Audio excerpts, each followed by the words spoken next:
Hallo, welcome zu einer neuen Episode, ein neuer Stream. Sie ist live, weil ich gesehen mich nicht. Ob denn, Sie ist live? Okay. Hallo. Ich bringe für dich ganz schnell den Chat. Ah ja, das heißt, okay. Wie gesehen ist nur der Chat? Nimm den Chat. Oh mein Gott, das sieht mir cool aus. Ich gucke von Uhr. Nee, ich fand schon den Chat.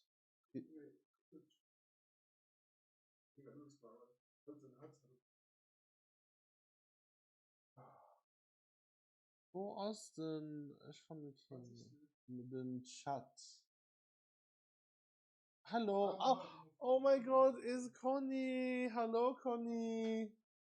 Wie machen das nimmen Chat? Sind am Rest so kann Herren ihr Stung wenigstens nicht. Okay.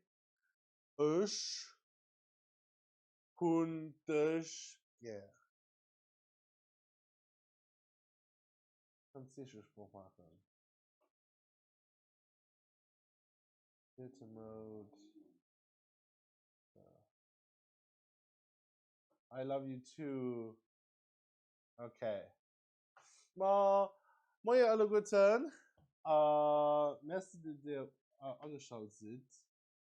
Haut als normalerweise ein Tabletop RPG Tiny Dungeon Stream geplant mit pro Light. Due to unforeseen circumstances, sie sind nicht mehr. Und ich hatte gedacht, es wäre mega cool mit ihr dann zu spielen. Natürlich die am Chat kann dann mit mir spielen. Ich mache so eine Solo-RPG-Session. Dann könnt ihr auch ein bisschen layern oder gesehen, wie ich mal ein Solo-RPG halt machen.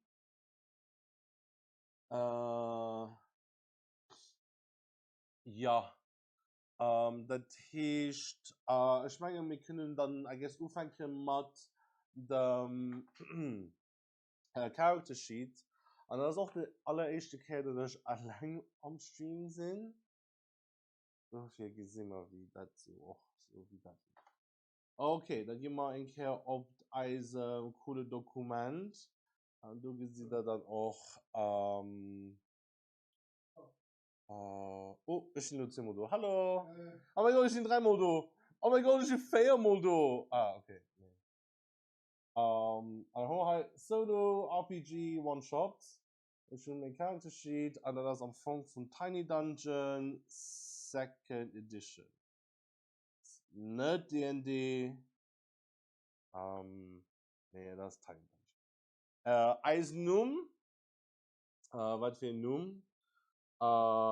Ich nenne mich selber John Natrix. Nee. Ich nenne mich Tian Go.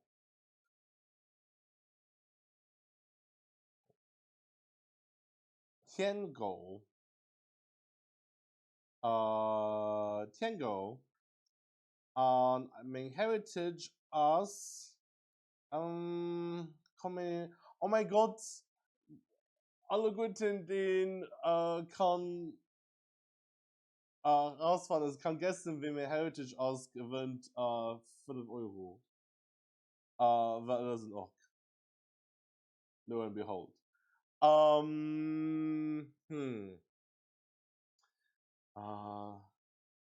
Wie seid ihr überhaupt? Oh, den Dingens-Update sich nicht. Also den, ja, das ist, ich würde nicht. Oh my god, hello, Zeeks the Dragon. Hey, I don't speak Luxembourgish, but I hope you'll have fun. Thanks. I kind of wanna stream in English because it's actually it's easier for me if I stream in English. Darf ich auf Englisch streamen? Boah, Conny hört mich nicht sowieso. Du mir kann nicht aufhauen.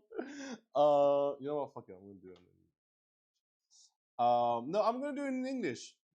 Zeke's dragon, you're in luck because we're gonna do it in English now. Okay, so lo and behold, my I'm gonna play an orc. He's gonna be called Tian. Actually, Tian is it's fine. Trade, I think I'm gonna have him be mercenary. Okay. And motto is blood is thick, but money is thicker with 2 C's. Okay. In Tiny Dungeon, the maximum HP you can get, I think, is 9. If you play like a tree folk, an orc, I think will be good like 7, 8. Let's do 8 since I'm by myself. Weapon proficiency, I'm gonna take light weapon as a proficient, but I'm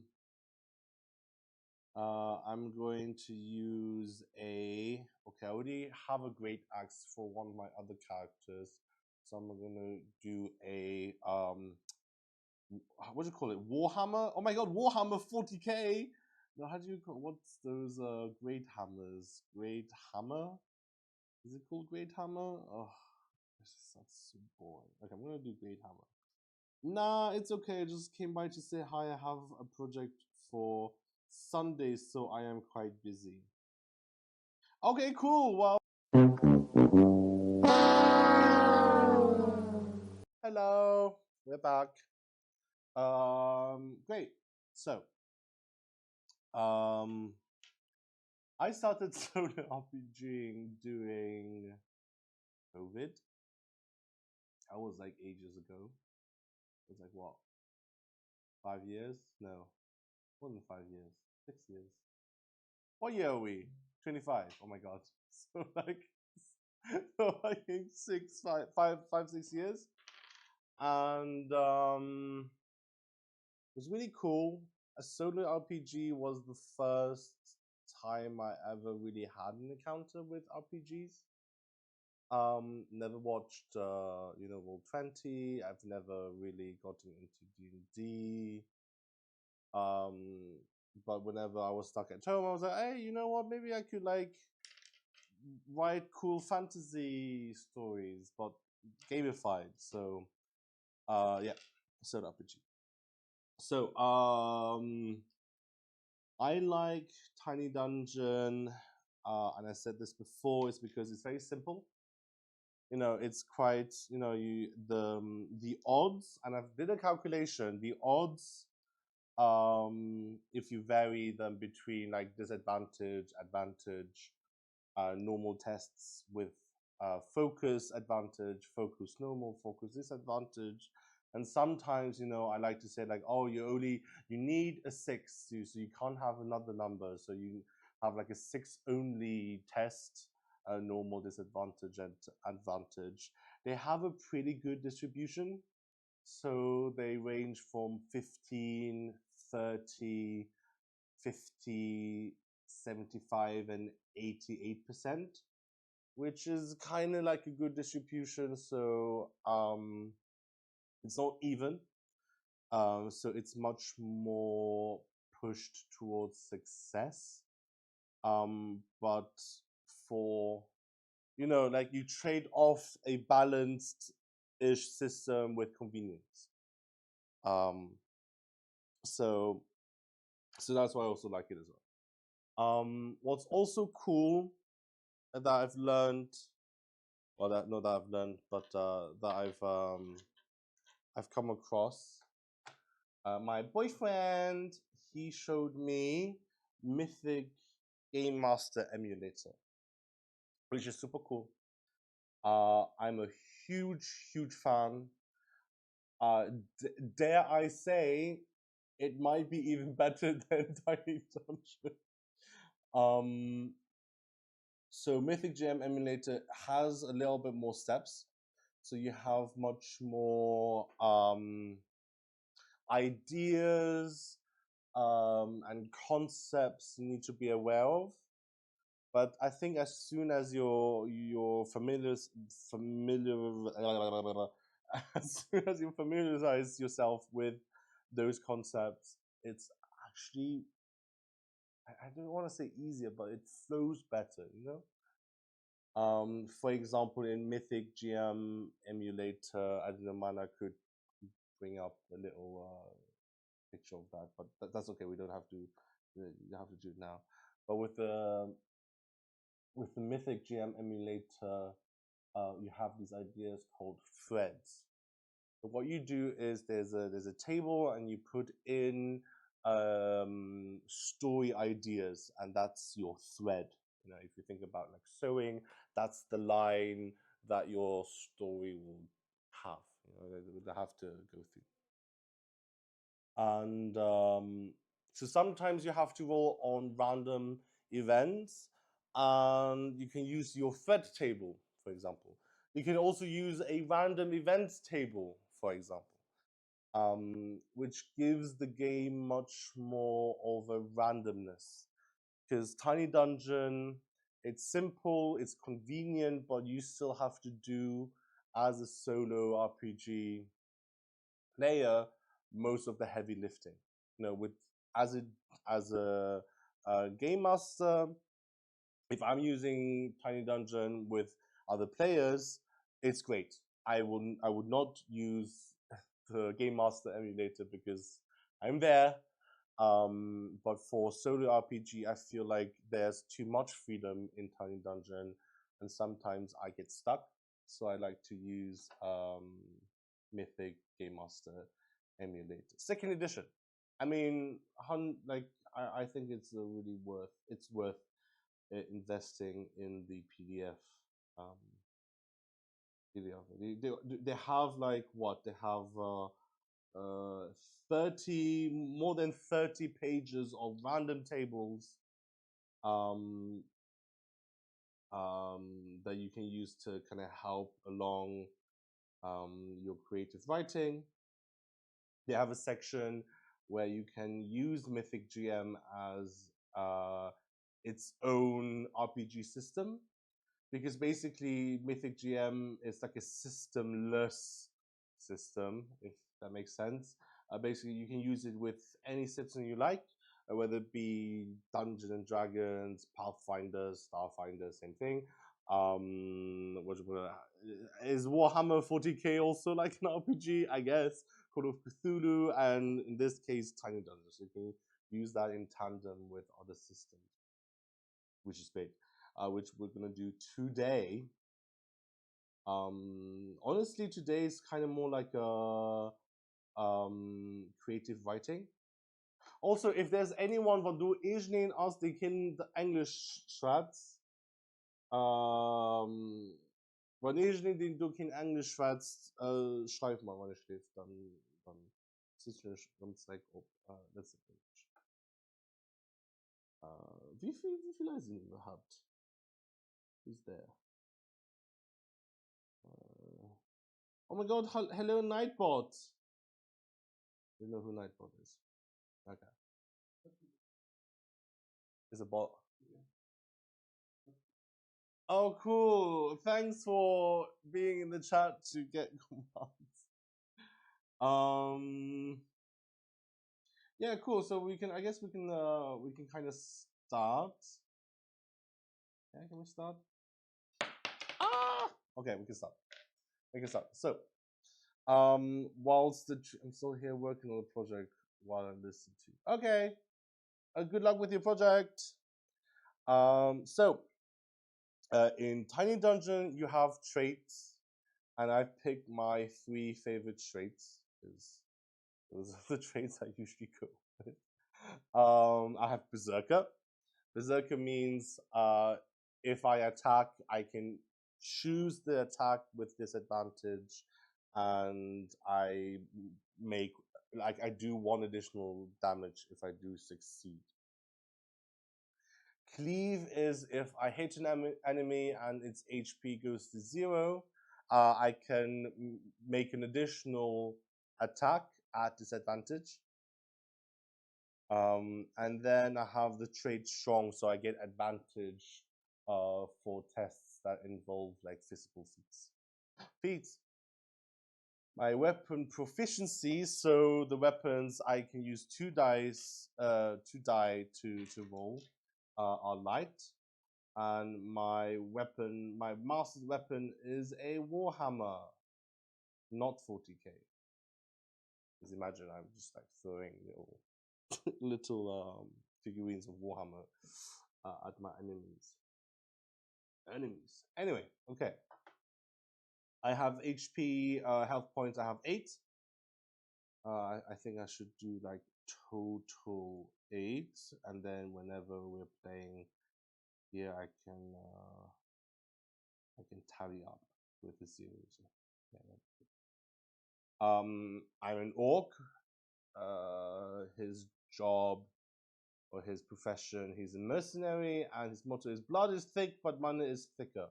And I changed the thicker from 2 C's to a C and a K.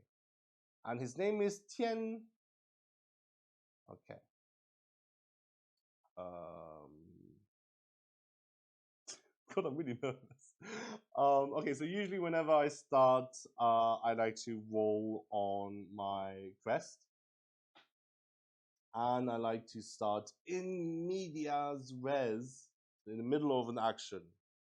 So let's roll on some cool actions that we can do. So I'm using the meaning tables actions with Mythic GM. Basically, I have a table. I have 2 tables. Each of them have 100 action, like verbs or words that are filled with action potential. And I'm going to pick, I think, action table 2. Oh. And I've got a 63. 63 is official. Okay. Official. That sounds pretty cool.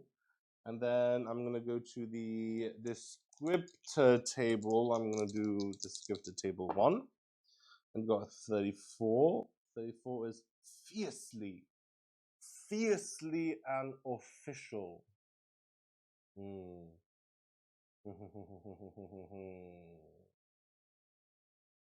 Okay. I'm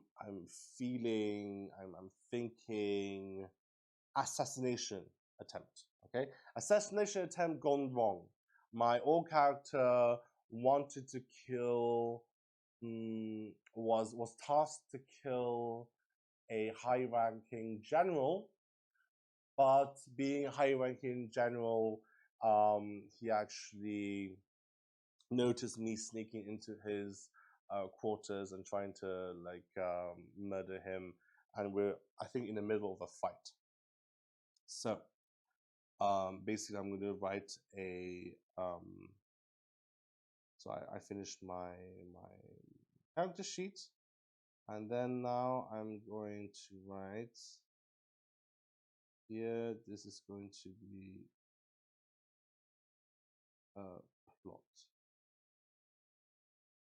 So it's going to help dictate the entire thing. So failed assassination attempt leads Tian to uncover a sinister blah, blah, blah. What do you call it? Not a plot, but a sinister sinister dealings. Yeah. Sinister dealings. Oh, sinister conspiracies. Yes. Let's see. So for assassination attempts leads him to uncover sinister conspiracy. In Mythic GM, they have this idea of scenes, which I really like. And basically, a scene is any. It's you just imagine a scene from a theater play. It's a self-contained moment, thematic. It could be either thematic, it could be atmospheric, it could be divided into dialogues. There's a lot of different ways how you can define scenes, and I like to define scenes through goals. So I like my characters in the beginning of the scene to have a goal they want to accomplish. So this first scene, failed assassination attempt, is the combat. It's the combat with general. Okay. So Tian. Where's the bullet point?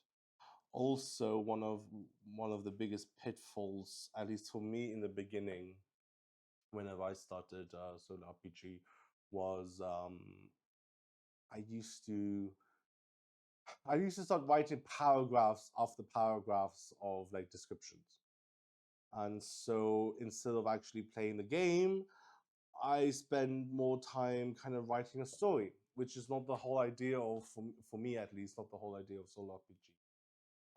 So even now, I often fall into the old habit of like, oh, I'm going to write a huge, beautiful paragraph to describe one moment of a combat. But in the end, you don't really need that, because as soon as you have that thought of like, oh, there's a combat, oh, my character's going to do a backflip and slit throats of like two guards, that's already you playing the game. You already have that, so you just have to kind of take note of it. And even if you just write, for example, somersault, if I can fucking how do you say somersault? No, that's not how you. Summer jump, no. Jump, kill, slash, throat. Like even like this, if this makes you remember the image of them somersaulting and doing all this acrobatics, that's enough already. Obviously, doing a stream is going to be a little bit more difficult, so I'm going to try to narrate what I'm thinking, and kind of try to like take note of that. So, comment with general. Tian the orc is standing in the middle of the room. So I'm going to use the red piece. So in the middle of the room, and in his sleeping quarters. So there's like a bed, there's there are windows, shelves, and the door is closed. Closed. Oh my god. I am going to assume that the doors are locked, because this Tian kind of snuck in. So there shouldn't be any guards on high alert, though the general might have alerted them. So I am going to check with a normal test. If I succeed, let me think. No, I'm going to roll for the general. If the general succeeds, then he has alerted the guards and they're going to come. So, oh, it's a double one. Okay. Yeah, he rolled a double one, so he obviously failed to alert the guards.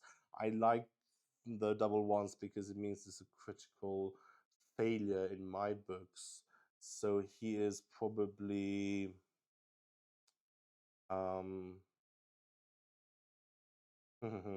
he's somehow incapacitated. Tian roundhouse kicked the general in his throat. It's actually quite close by. General winded and lost voice. However, still standing and ready to fight. Okay. As one does. Yeah, don't you want to just roundhouse kick? Roundhouse kick someone in the throat. You know, I would. So winded, lost his voice, however, still standing ready to fight. I guess we can start with our combat. So combat. I'm gonna roll for Tian. Oh my god, look, I've got a double 6. I am having a great time. Okay, so I'm going to go first. And not only am I going to go first, but I'm going to go first twice. So I'm gonna have 2 rounds of combat before anyone else does. Meowdy joining in at the mention of roundhouse kicks. Off to a good start. Yep. Oh my god, perfect timing. Exactly. And I rolled a double 6.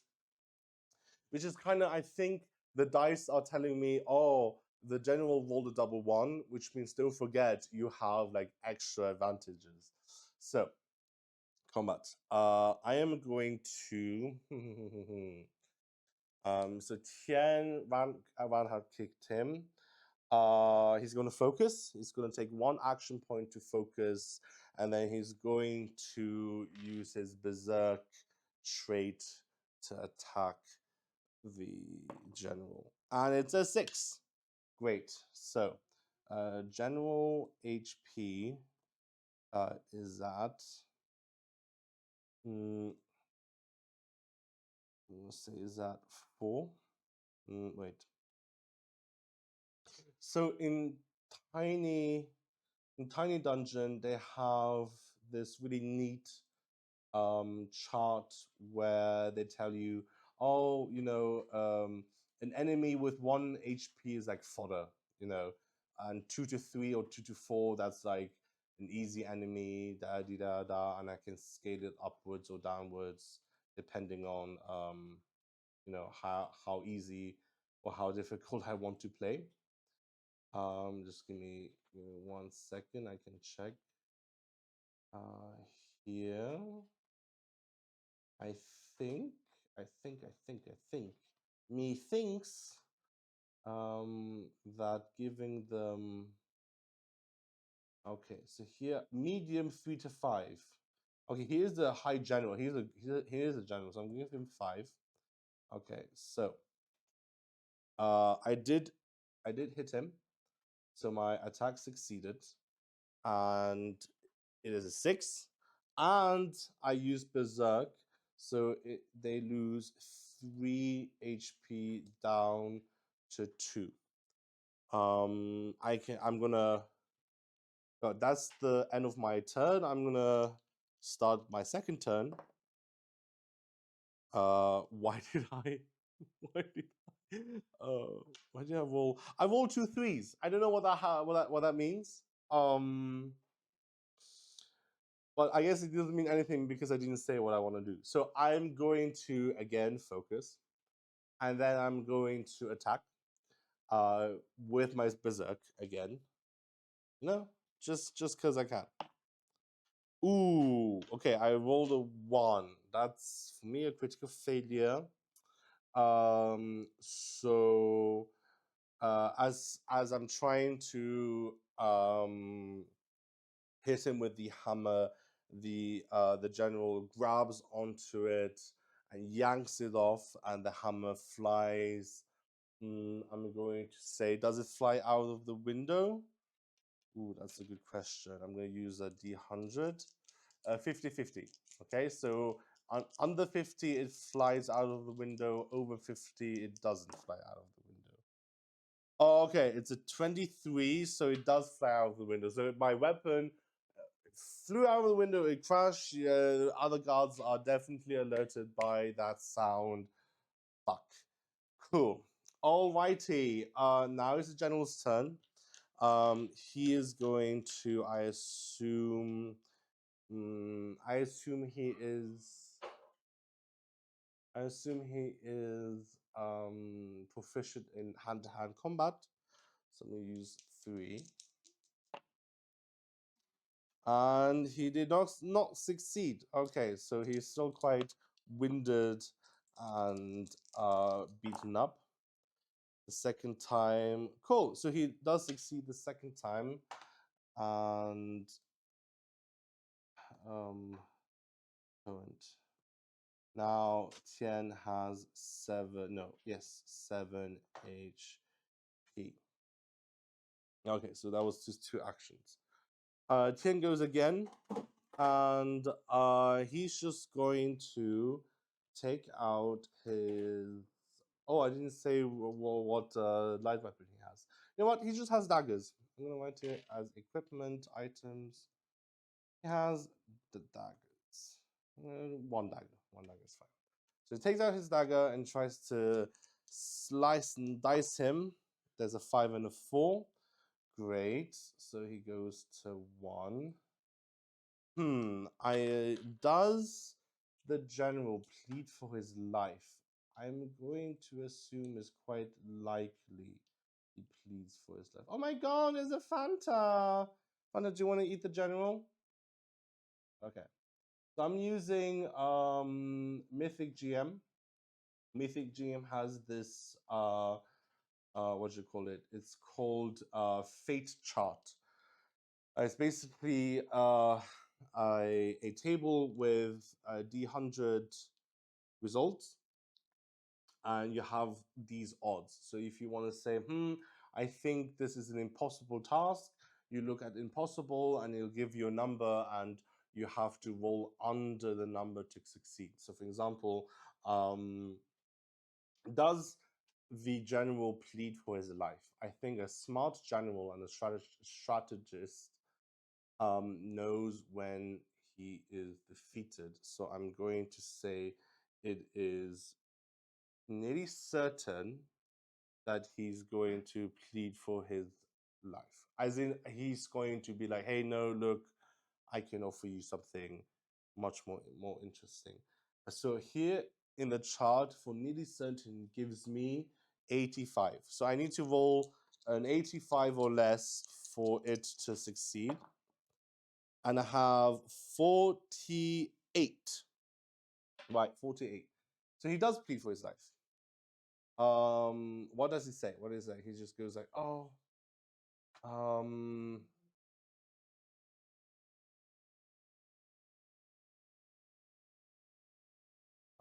he's gonna be like, oh, I can offer you whoever is paying you to kill me, I can offer you more. I can offer you much more. There's like a technical. That's okay.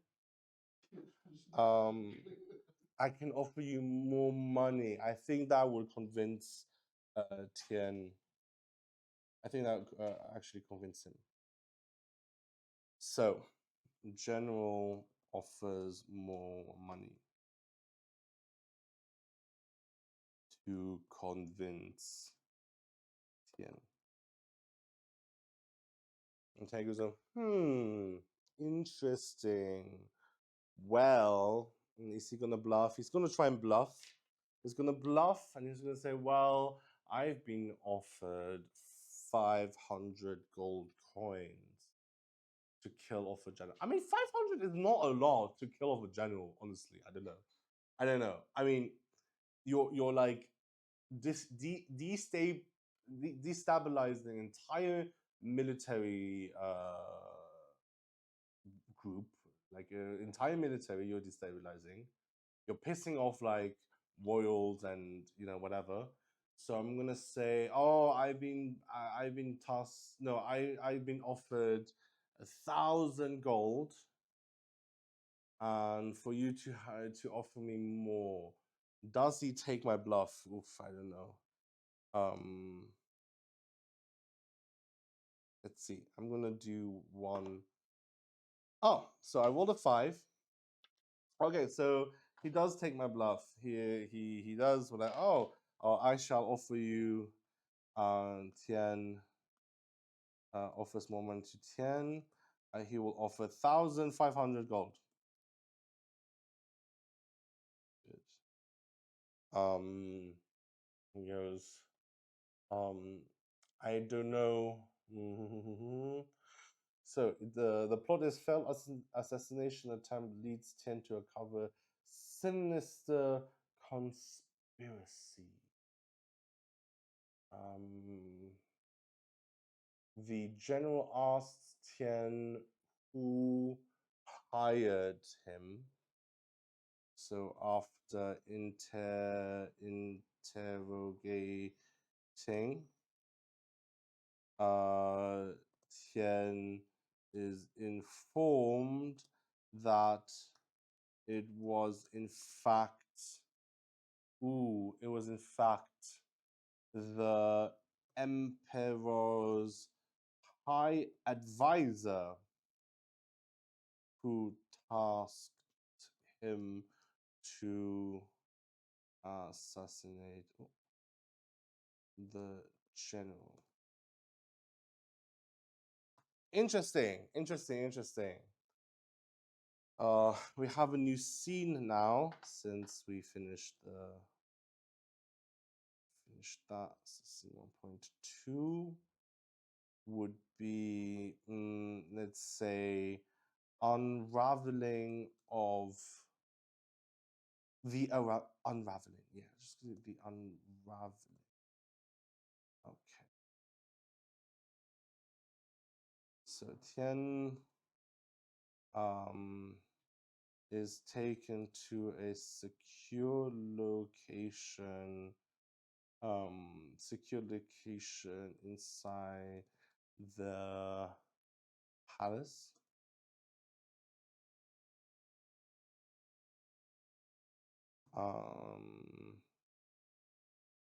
So he's been taken inside of the palace. What happens? What are we thinking? This could also be a ruse to kill him. So the general might be even planning to kill him, so that he doesn't have to pay this godly amount of gold, 1,500. It does sound like it does sound like a trap. So is it a trap? It is likely to be a trap, or very likely to be a trap. I want to say very likely. I think he's all stupid, you know. Like so, very likely 75 is the trap. Ooh, 55. Okay, so it is a trap, and we have double digits. And in Mythic GM Emulator, whenever you roll double digits, you have a what you call a random event, or a random event happening. A random event happens. So I'm gonna quickly check where the random event thing is. I think it's head. No, it's somewhere. Why is it so difficult to find everything whilst on stream? Scene adjustment? No, it's not scene adjustment. It's like oh, random event focus table. Great. Okay. So another D100, and I got 85. 85 is player character positive. Player character positive. Okay. Hear me out, guys. Hear me out. So Tian knows. Tian is like, this stupid motherfucker. This dude thinks he can outsmart me. The land's most notorious mercenary, which is not true, but he believes that. And he actually kind of does know that this is a trap. So there is a combat, but it's an easy combat. We're not going to play through it. Basically, two of the guards try to, with the general, try to ambush him, but he's so swift and strong that he incapacitates. My God, like this word is hard. A few of them after a elegant, swift combat. So combat, and then yeah. Also, it's good. Also, it's good that it was kind of, so the general probably didn't alert all the guards because he wanted to do like an ambush. So no one knows that we're in this secret, that I'm my character is in this secret location. So no guards alerted general and two other guards incapacitated. Okay, so I've been saying that wrong. Incapacitated. Did I just spell it wrong? Okay, cool. No guards allowed to general and two other guards incapacitated. Again, tied them together and gagged them with ripped cloth.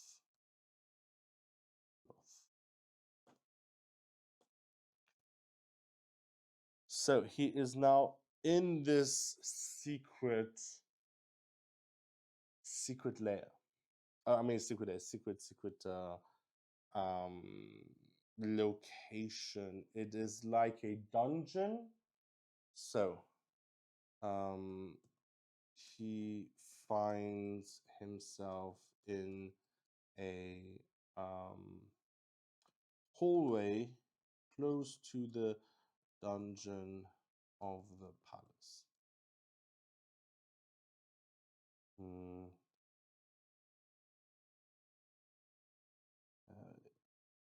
In a hallway close.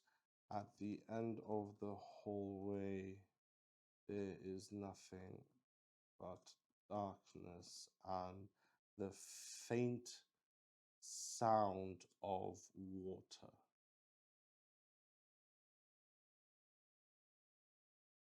Oh, kannst du? Yes. So, faint sound of water. Tian, I think. So they're out cold. I think he knocked them really cold out. They're not gonna wake up anytime soon. They're in like a secret location. So I think he will proceed to go into it. I mean, go further into this dungeon. She's walking down the alleyway. It's cold. It's damp. The torches are still kind of flickering. He takes one from the wall and he proceeds to go further down. In front of him, the hallway, which is actually usually quite neat with like cobblestone floor and stone walls, that it kind of leads to an opening, like a more like a cavern type thing. So you have rocks and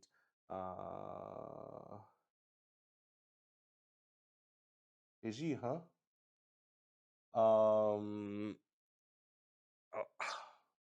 He'll try to kill Tian as soon as he has opened.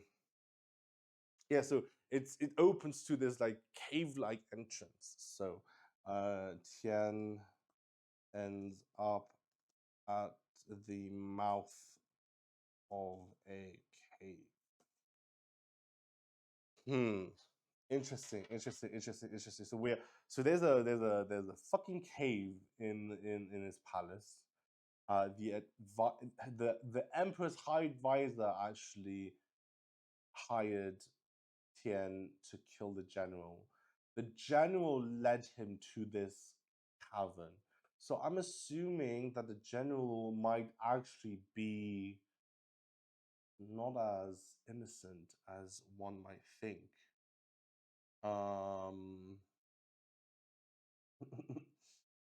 So I think,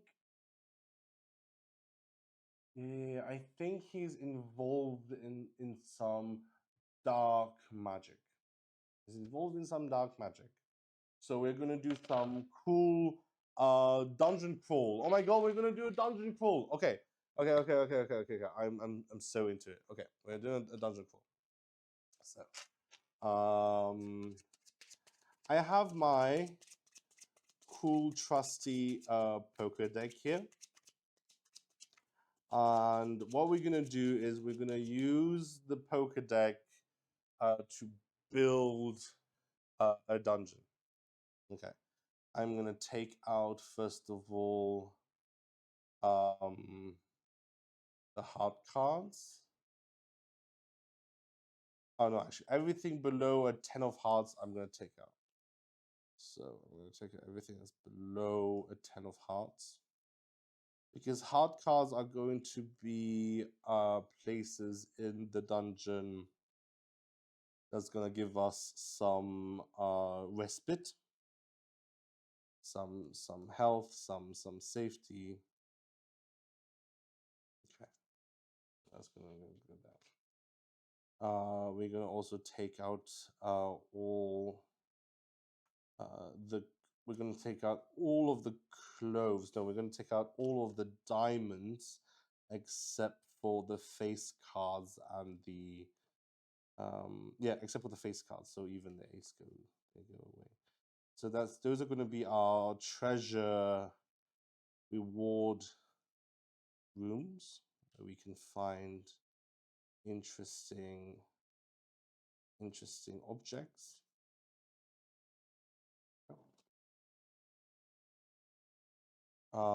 Now we have clothes. Do we need jokers? Jokers might be interesting. Yeah, you know what? I'm gonna put in jokers. Spades are going to be enemies, and I'm going to take all the even numbers out. The even numbers. There's one. Here's an even number. There's an even number. There's an even number. Out. Without the face cards. And the cloves.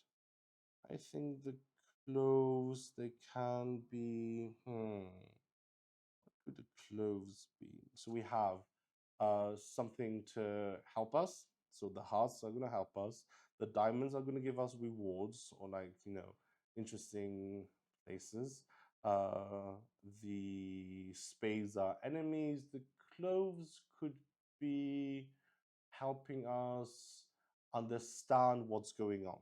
Okay, so I'm going to take all the odd numbers out from the clothes, except for the face cards. So this is odd. And that's it, right? Yeah. Okay. So we can start. So it ends up at the mouth of the cave. Cool. I'm gonna here. I'm just gonna do some linear storytelling. Let's do these first. Yeah, we could do actually this.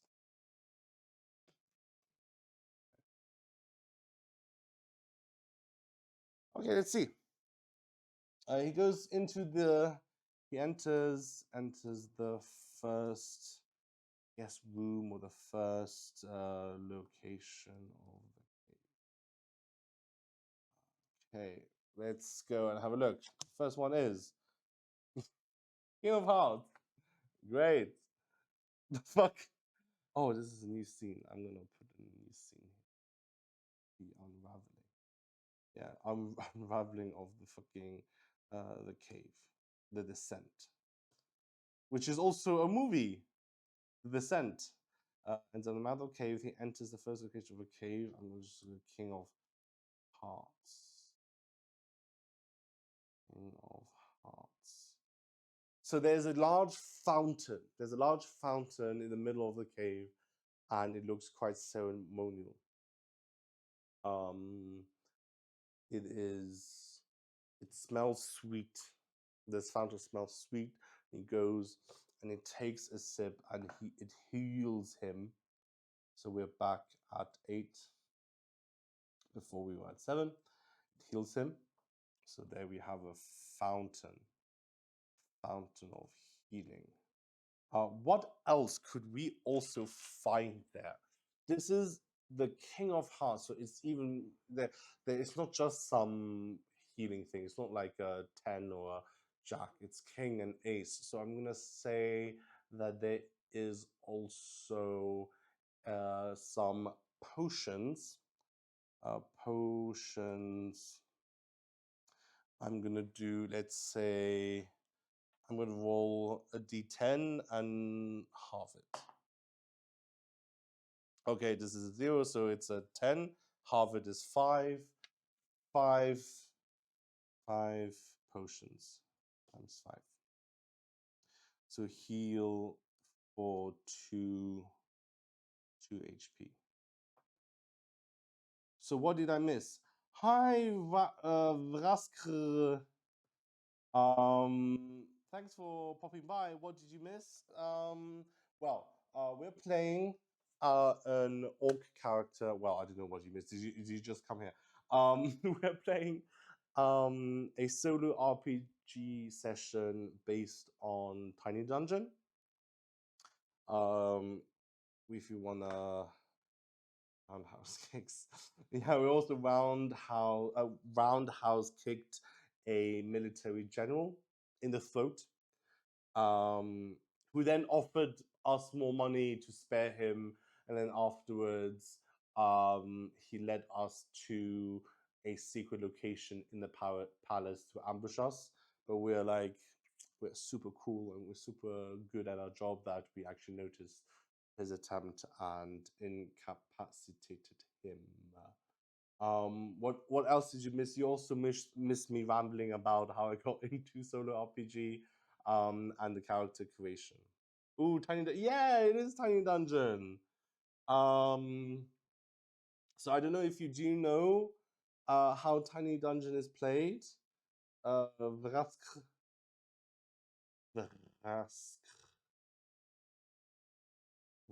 reminds me of the Magic the Gathering character. You only heard rumors, so how does a solo RPG work? I'm not familiar also with it. You heard rumors. Okay, so solo RPG, my best description is creative writing with extra steps. Yeah, that's how I would think about solo RPG. So you are your own game master, but you're also your own player. And basically I use the Tiny Dungeon system to set up my character and game mechanics. And then I also use the Mythic GM Emulator to help me with deciding where to go, to add a bit of randomness in the game so that I feel like, oh, this is not just like a writing exercise. This is really like, oh, I'm playing something, you know. And it's also a great way to, I guess, to really flesh out your character.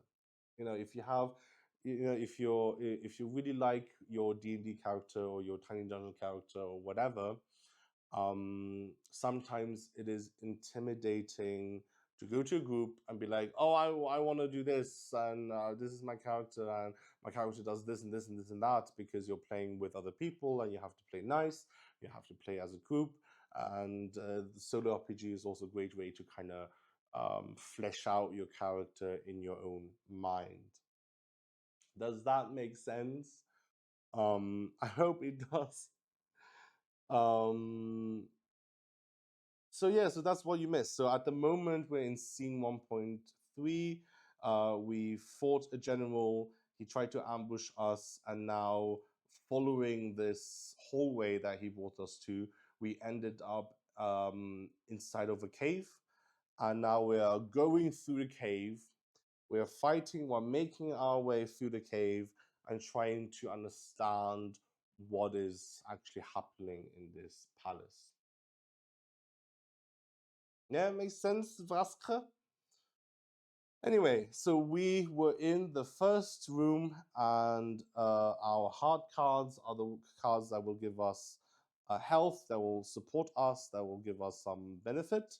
The diamond cards will be cards that will give us rewards, like treasure and whatnot. Spade cards are cards, are enemy cards, and the clover cards will give us hints and lore regarding what is going on in our story. So there's a fountain of healing, there are potions, and I think that's a good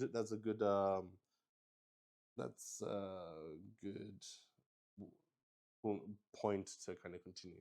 So he goes deeper into this cavern. Wait, solo improv but with more steps sounds like stuff RPG people already do while disassociating. Sounds interesting. Yeah, it is quite interesting, right? It is basically, if you don't have friends and you really want to play, you can do this. I started doing this whenever COVID happened, and yeah, my biggest pitfall was, instead of doing bullet points that you can see here, I ended up writing like basically paragraphs of stories. Before, like one paragraph, like one bullet point, I would write like 10 sentences, and instead of playing, I basically wrote a story, which is neither fun or relaxing. Okay, so we're going through this this cavern, this dungeon cavern thing, and we already stumbled upon two places that are going to help us, which means probably is going to be super hard in the end. So, Queen of Hearts. There is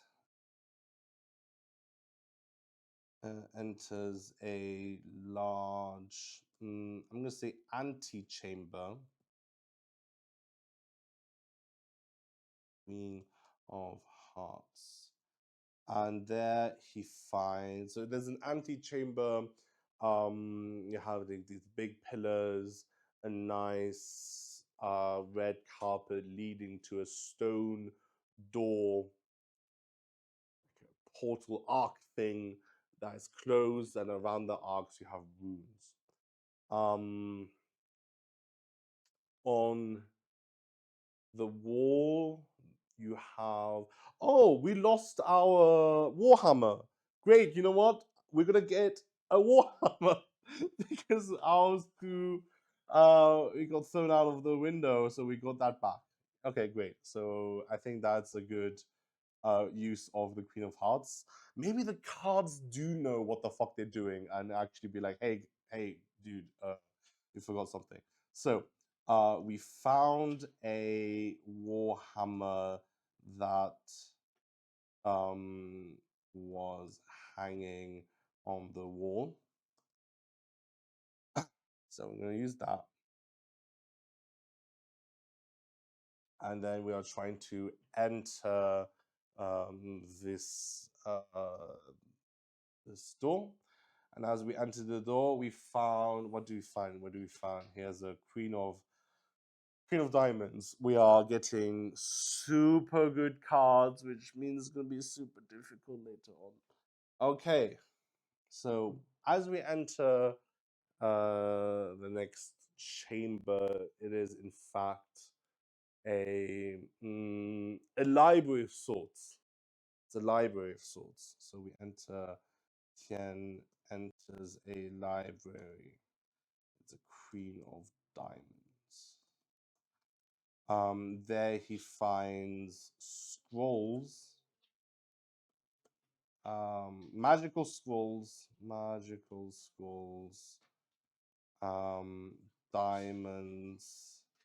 I'm gonna say 2 diamonds, Emerald, let's say 3, and some rubies, let's say 5.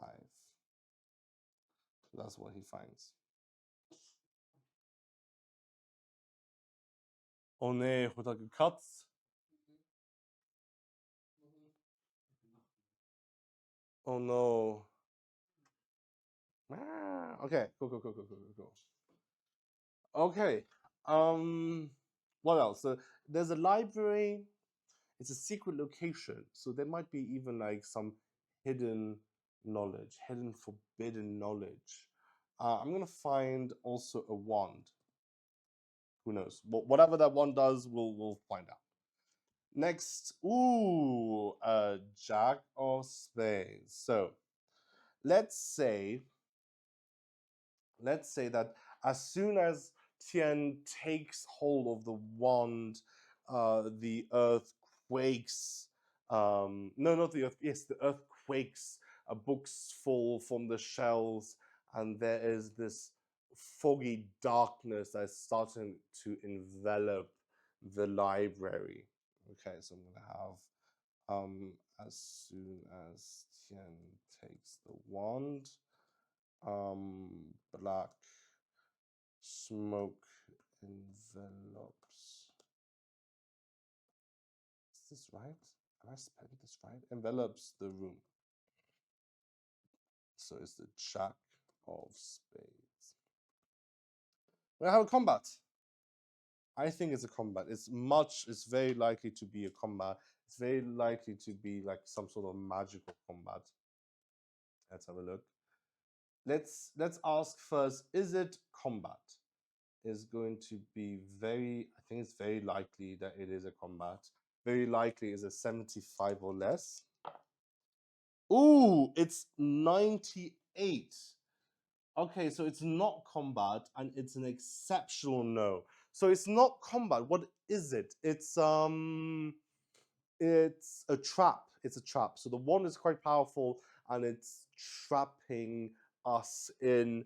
It's trapping us. Yes, it's going to. What can you do?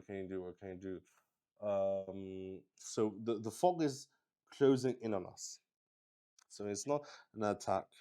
Tian does not know. He's preparing for an attack. Is he preparing for an attack? Probably, likely, right? Say very likely. Yeah, he is 60, 68. He's preparing for an attack. It envelops him. He is in utter darkness. Like the German TV show Duck. Have you guys watched the German TV show Duck? It's stupid. The 3rd season is stupid. I hated this 3rd season. He's in darkness, and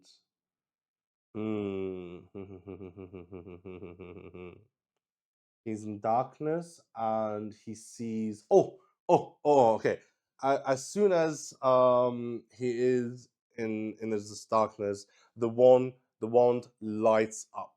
It lights up, and as it lights up, it's showing us. It's showing us a chessboard. Hear me out. I did not play today's chess puzzle.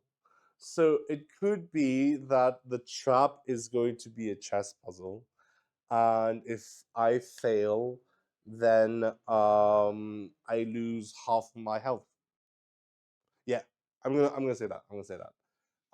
Mana, can you bring out chess.com's chess puzzle for me, please? You just have to go chess.com, and then it's a puzzle of the day. Okay. What about the first 2 seasons? The first 2 seasons is great. The first season is amazing. Dark, the TV show, you should watch it in German. And you should watch it in German. It's about Germantown. Weird stuff happens. Season 2, brilliant. Season 3 is really shit. Okay, so so Tian sees. So he is in fact standing above on air, but standing above a chessboard. Everything is black. The chessboard looks like smoke. It looks like very eerie, very foggy. And then we are going to see if we have something. Oh my god, this looks difficult. Okay, so he sees kind of like that. Oh, how do I do this? Okay, every false move, he loses 2 HP. Yeah, let's do that. Let's do that. Every wrong move, he will lose 2 HP. And okay, great. Whose turn is it? What does it? White to move. Okay. Oh yeah, we're playing white. Okay, so white to move.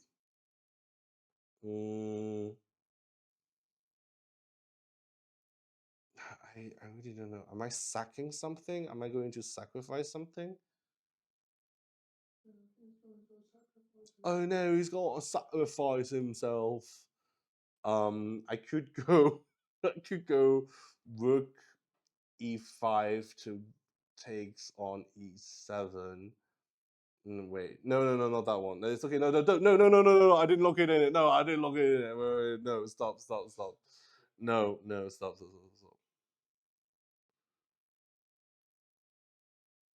If I go there, he takes with the knight. The knight will take, and then I just lose a sort of thing.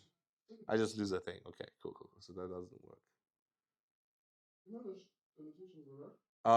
You just click somewhere else with the right. No, you click on a square. Oh, you have to read. Oh, okay. I hope you guys are having fun with this. What if I sack the queen? So if queen takes on f7, the king has to take. The king takes, so the king is now on f7. If I no, that doesn't work. No, that doesn't. What's the title of the chess puzzle today? I dream of g7. Yeah, I dream too of g7. So which means the queen has to go to g7.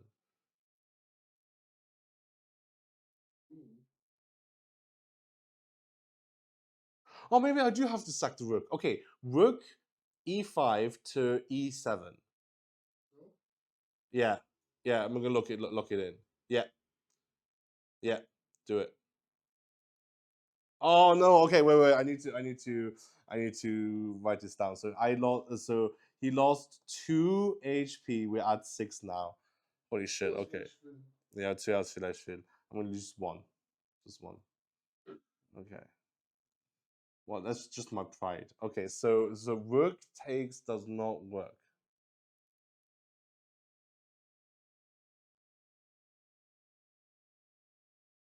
Yeah, but if that it goes, I go up, he goes down. What else?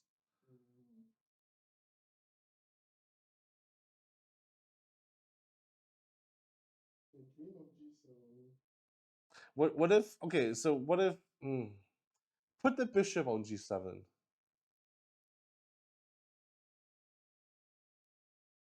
Oh my god. So we're at 6 now. Oh no. Okay. I dream of g7. If I. Oh my god.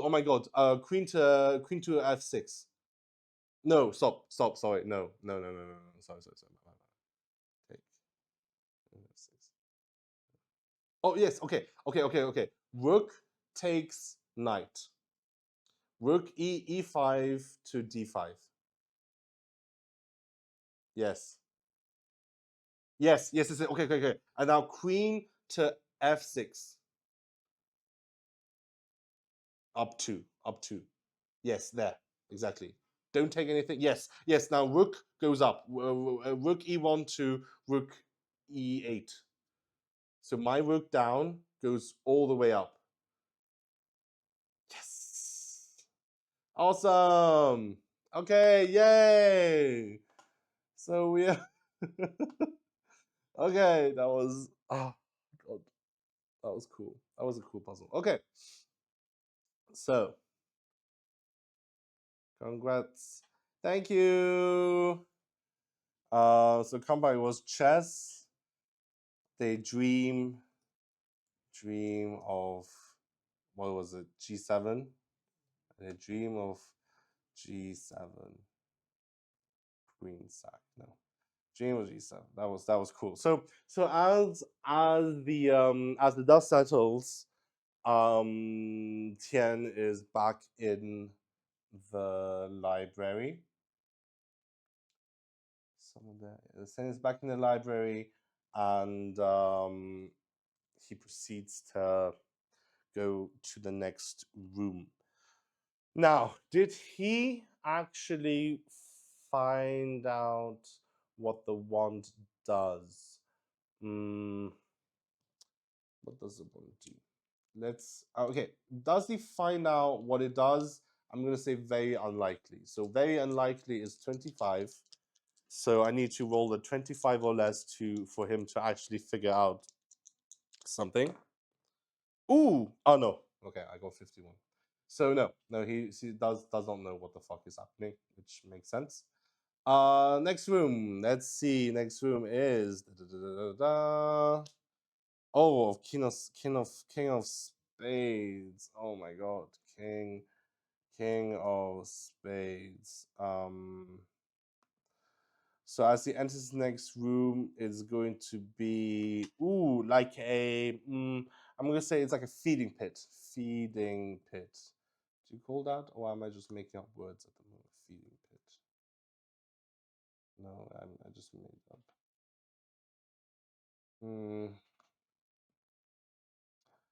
You know these like pits, like what do you call it, like a suck.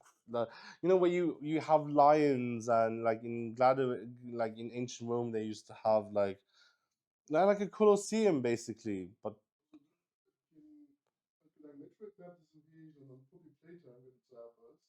Puppy playtime.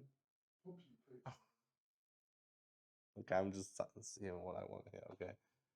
I'm gonna say okay. I'm gonna say it just exists. It exists. I'm gonna say feeding pit for nice. I'm gonna roll on what kind of sort of monsters they have. So it's gonna be a creature. It's gonna be a powerful creature. Okay. I have here creature descriptors. Creature descriptors. 29 is feral. Okay, well that's okay. That's good. I got feral, and then creature ability. Let's see what kind of ability he has. 74 is rechargeable. Okay. Feral rechargeable. Let's do another creature description, because feral can be so much. 45. Intimidating. Well, okay, obviously it's going to be fine. Okay, intimidating. What can it be intimidating? It is. It's a king of spades. We have to remember it's a king of spades. It's going to be. I'm having like not safe for work ideas. Rechargeable. Okay. It is a. You know what? It's a. Do they mean feral as in like non-humanoid, or feral as in wild? Yeah, it's wild. Okay. I can work with that. It is going to be. Mechanical beasts and electrically powered experiments. That's cool. Okay. Because I was thinking about like so. What about this? It is a augmented. It's an augmented crocodile thing, and it can spew lasers like Godzilla. I'm gonna say that. It is Mecha Godzilla. Mecha Godzilla, but not really Godzilla. But not really Godzilla. Trademark. Mecha Godzilla, but not really Godzilla. Oh my god, it's like Fanta. Fanta is there. What the fuck is Fanta doing there? Okay.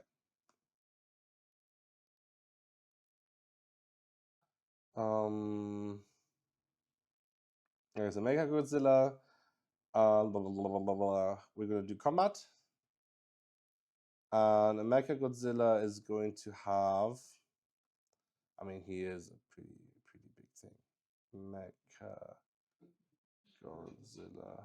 Oh my god, it's. Oh my god, it's Fanta. Oh my god, no, Fanta is going to be Ace of Spades. That's going to be Mecha Godzilla has HP of what did we say? So the general had 5.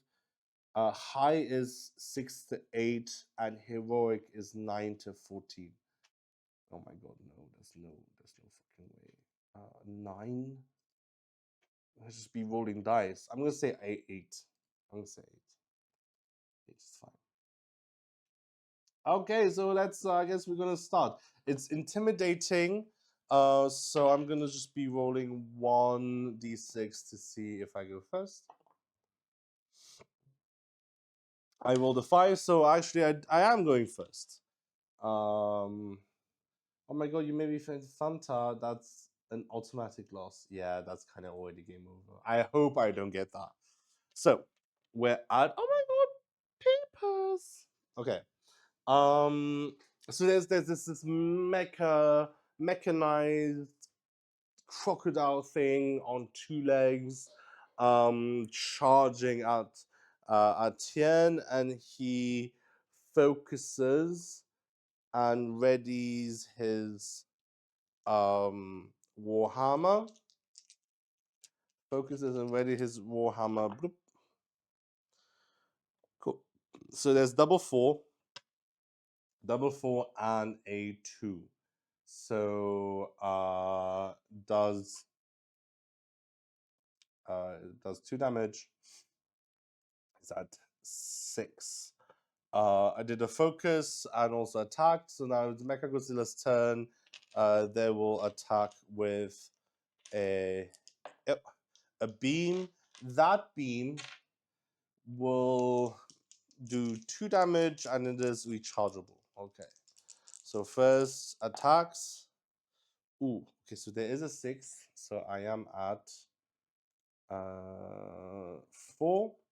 And then the Mecha Godzilla also recharges. Okay, it's my turn. So he recharged, he hit me. I think I'm going to try and aim at one of their mechanical limbs. So Tian jumps up and tries to hit him. Yes, and it works. There's hits him right at one of the joints. So like there's like bits of scrap metal and wiring that like pops out. There's like electricity, like sparks of electricity flying away. I can only attack once with a heavy weapon. So what I'm going to do is I'm going to choose to evade. So as Tian, after Tian hitting the mechanized part, falls down, but like lands on the ground and is about to dash forward, basically trying to dodge the next incoming Godzilla ray, which failed. So he rolled 2 falls and a 2. So as the Godzilla creature tries to spew his laser, it in fact kind of dribbles out of its mouth because Tian was able to hit one of the core components of the of his weapon. So instead, they go up to Tian and swipe at him with its claws, and also fails. There's a 3 and a 1. Okay, so it's not really that scary. It is feral though, which means it's not tamed. Which I'm thinking about: can I tame it? You know, can I tame this creature? Anyway, Tian is going to attack. Well, you know, Tian is going to focus, and then yes, we're gonna focus, and then it's going to do a berserk. So I'm going to roll at disadvantage. Boop. Oh, it's 1.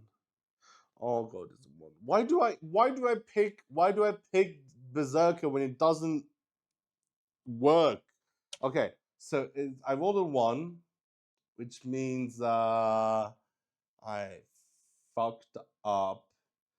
So I'm gonna I think I'm gonna lose 1 health point. So as you try to like yeah, I know. Ted is going to try and bash in the skull of this Godzilla monster, but it ricocheted. Yes, the Warhammer ricocheted off of its metallic skull and hit him square in the face. Okay, so that's 1 damage. Oh, I should do 2. I should play. Yeah, I'm going to do 2. Great. So Mechagodzilla has 4. Where the fuck am I doing now? I am going to. Okay, I'm going to evade.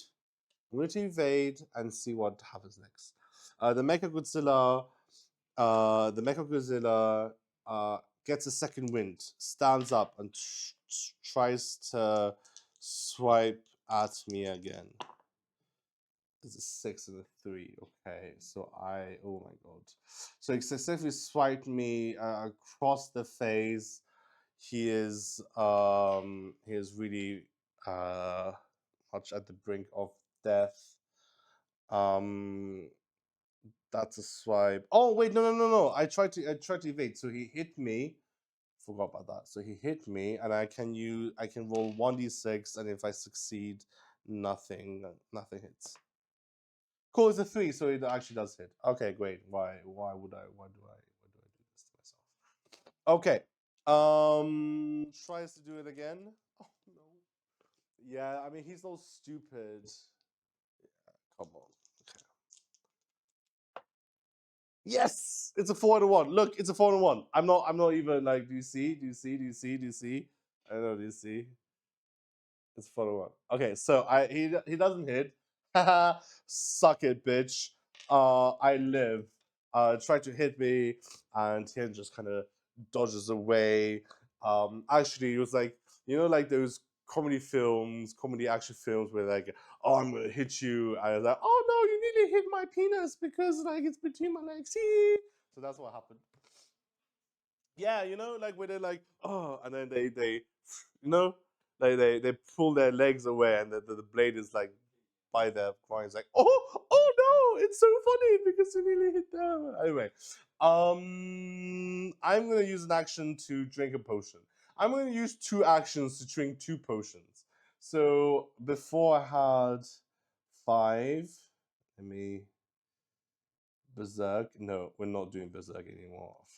Fuck Berserk. I'm never gonna use that anymore. Why do I even like do that? So we're at 3, 2, 4, 5. Okay. And then I'm gonna also put these in my item lists. Item list. Okay. Is that it? Is that all that I found? Yes, okay. Okay, I'm at 5. Mechagodzilla is gonna swipe at me. It's a 1 and a 5. So it does hit, but one of his arms actually falls off. Is that 3? So because before Tian actually hit one of his mechanical parts, he's slowly kind of disintegrating, like falling apart. Like me on a Friday afternoon. No, I was kidding. He successfully attacks me. I'm back at 3. Now it's my turn, and Tian is going to. Oh, it's berserk. You know, he's at 3 HP, and berserk is a cool trait, and I do not learn my lessons. You know, maybe berserk is better if I played with like a light weapon, because at least I get to like hit twice. No, but with a heavy weapon, no, with a heavy weapon I can. No, I actually it is better with a lighter weapon, because with a light weapon I can do maximum 4 damage per turn, whereas with a heavy weapon I can do maximum of 3. It is cool. You know what? Fuck it. Yeah, I'm going to focus and then use my berserk with 1d6. Please come. I rolled a 2. Okay, well that's my turn then. I guess I'm just why do I do this to myself? Well, I'm at 3. Okay. Does Mecha Godzilla do its rechargeable beam thing? At least it's not the one. Yeah, it is true. At least it's not the one, because if it's the one, I'd probably just like give up.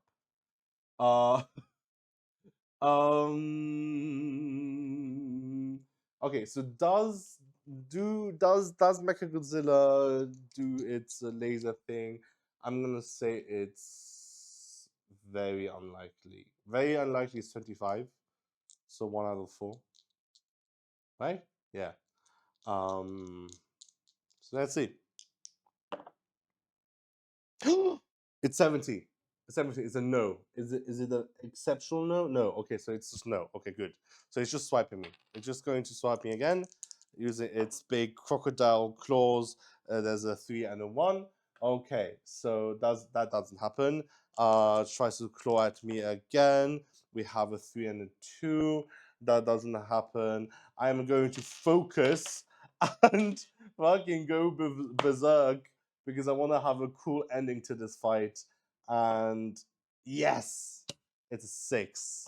Okay, so after running around, trying to dodge and trying to not get hit and die, Tian actually picks up momentum, wall, what do you call it? Wall runs a corner, spins around, and yeah, plummets his warhammer into the chest of this mecha, and it dies.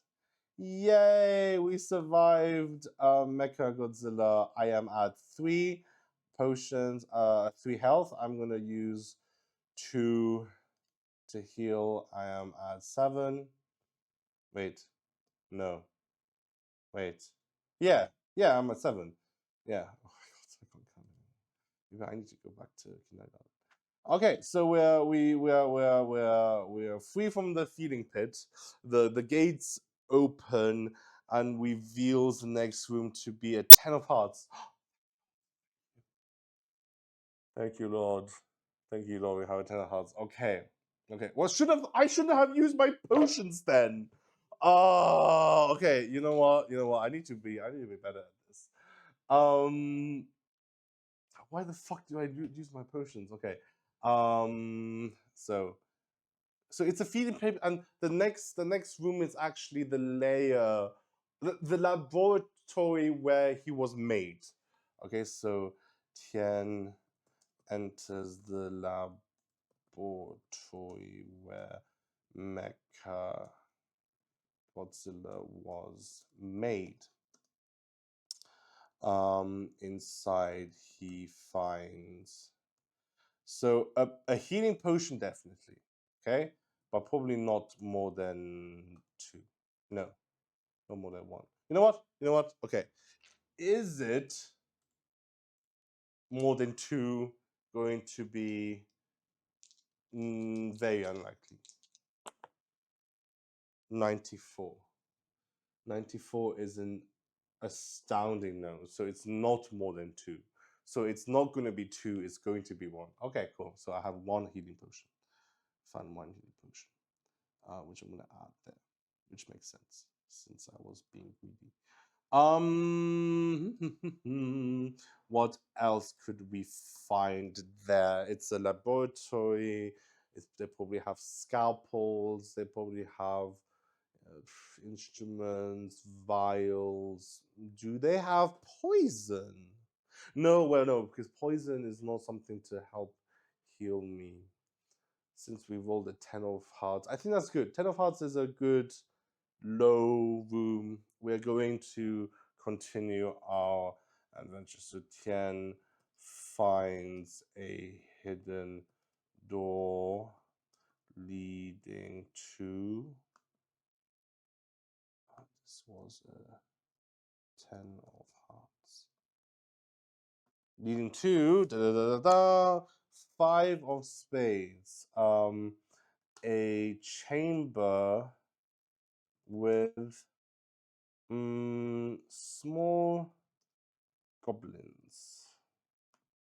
No. Chamber, yeah. 5 of spades. So 5 of spades is not that intense. I'm gonna say like it's a trap. It's like a balancing act trap thing. So with a rope bridge and as soon as the orc steps on it,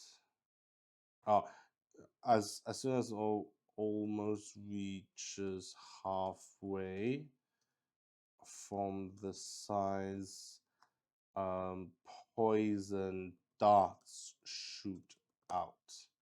Okay, how am I going to do this? Chat, is someone still watching? I mean, Vraskr is still watching. Oh my god, Black Castello is still there. And me. Yes. Okay, well, Vraskr, can you give me a number between 9 and 18?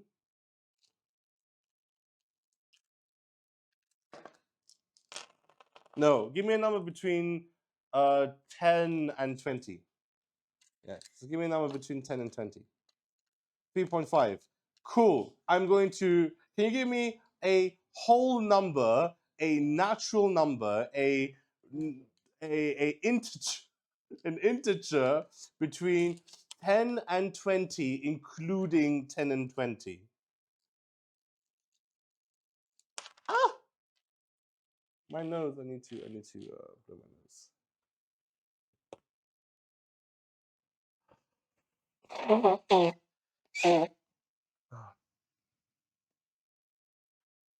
13. Okay. So I'm going to build a tower out of 13. Nice. I'm going to build a tower of dice out of 13 things. Oh, sorry, out of 13. I'm going to build a tower of dice using 13 dice, and if it falls, then I will lose stroke speed or lose. Actually, I'm going to use my non-dominant hand. Yeah, I'm going to use my non-dominant hand. Okay. And then does that work?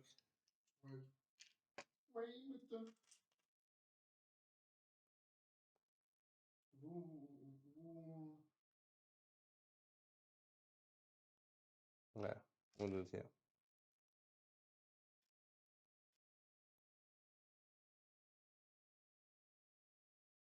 Are we ready? Are we? What's happening? Okay. Okay, I'm gonna do here.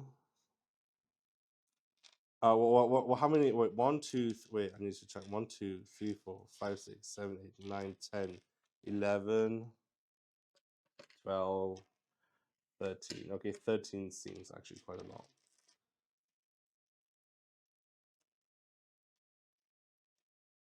Okay, I'm ready. Okay. 1, 2, 3,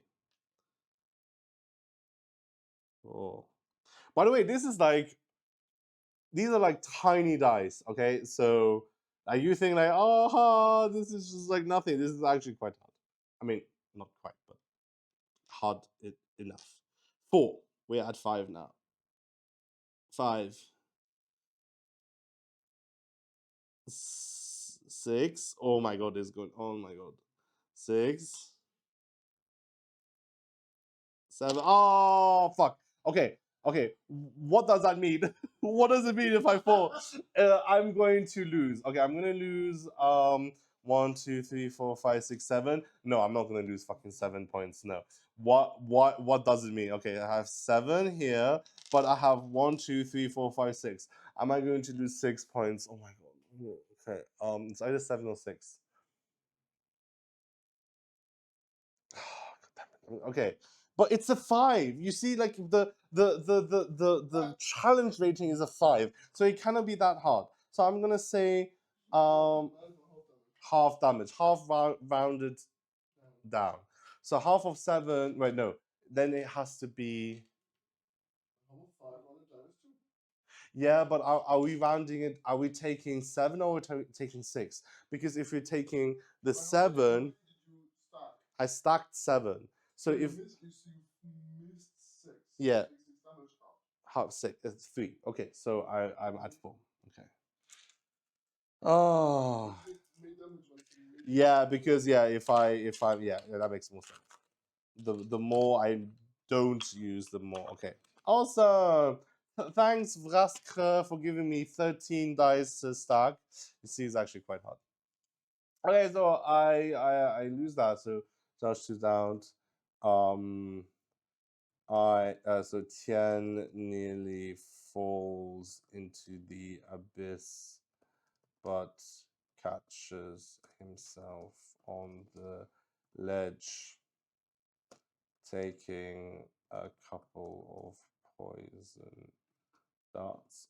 You see, do you see what I mean when I say at one point I fall into the pit of like writing paragraphs? Because in the beginning it's like, oh, cool, cool, cool, cool, cool, you know, very quick, very, and now it's like, oh, I'm starting to write longer sentences. That's my vice of like just writing. Okay.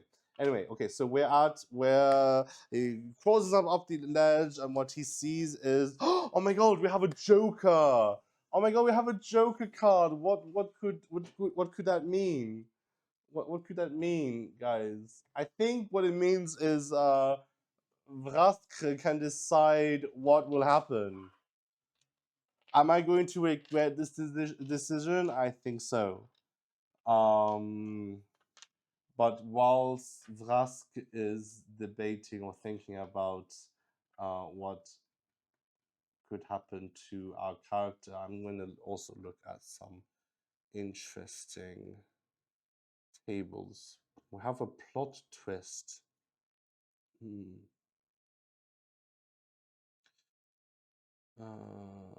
gonna look at a couple of things, and then if Vraskre does not reply to me, the fuck does that mean?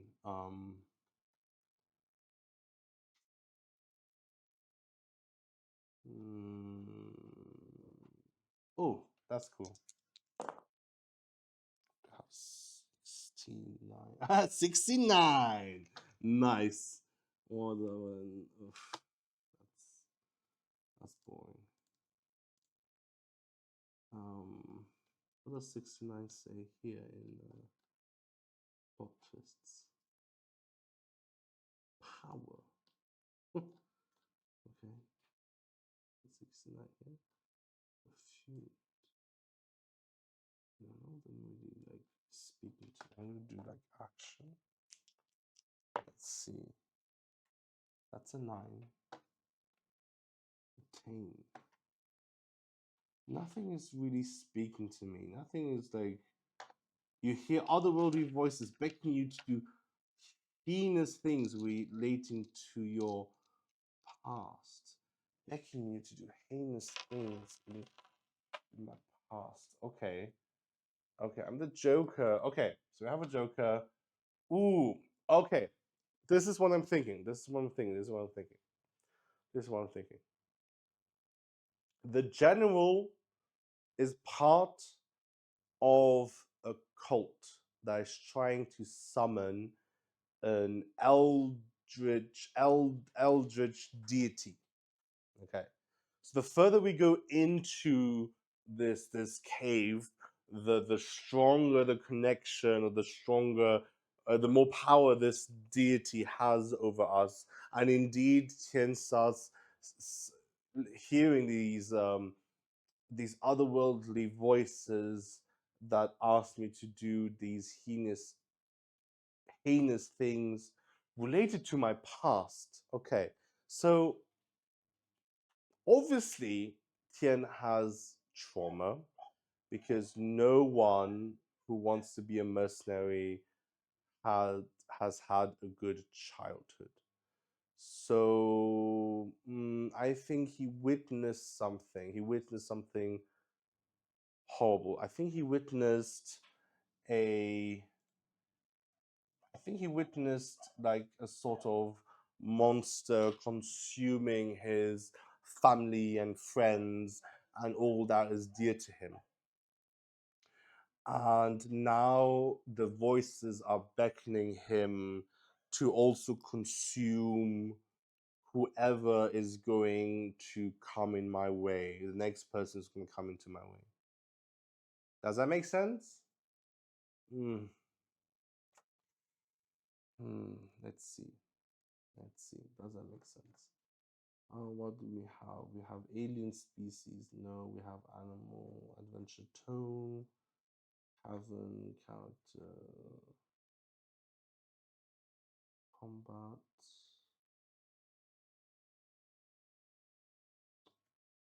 motivation, identity, skills, flaws, creature, curse. Nah, we'll do curses, legends, gods, names, magic.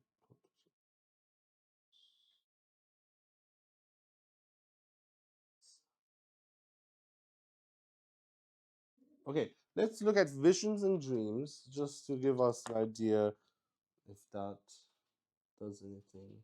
Suffering. Okay, suffering. Okay. So he is perfect. Trauma is the spice of a good character. Yeah, you know it. That's why I'm so funny and modest. No, I'm just kidding.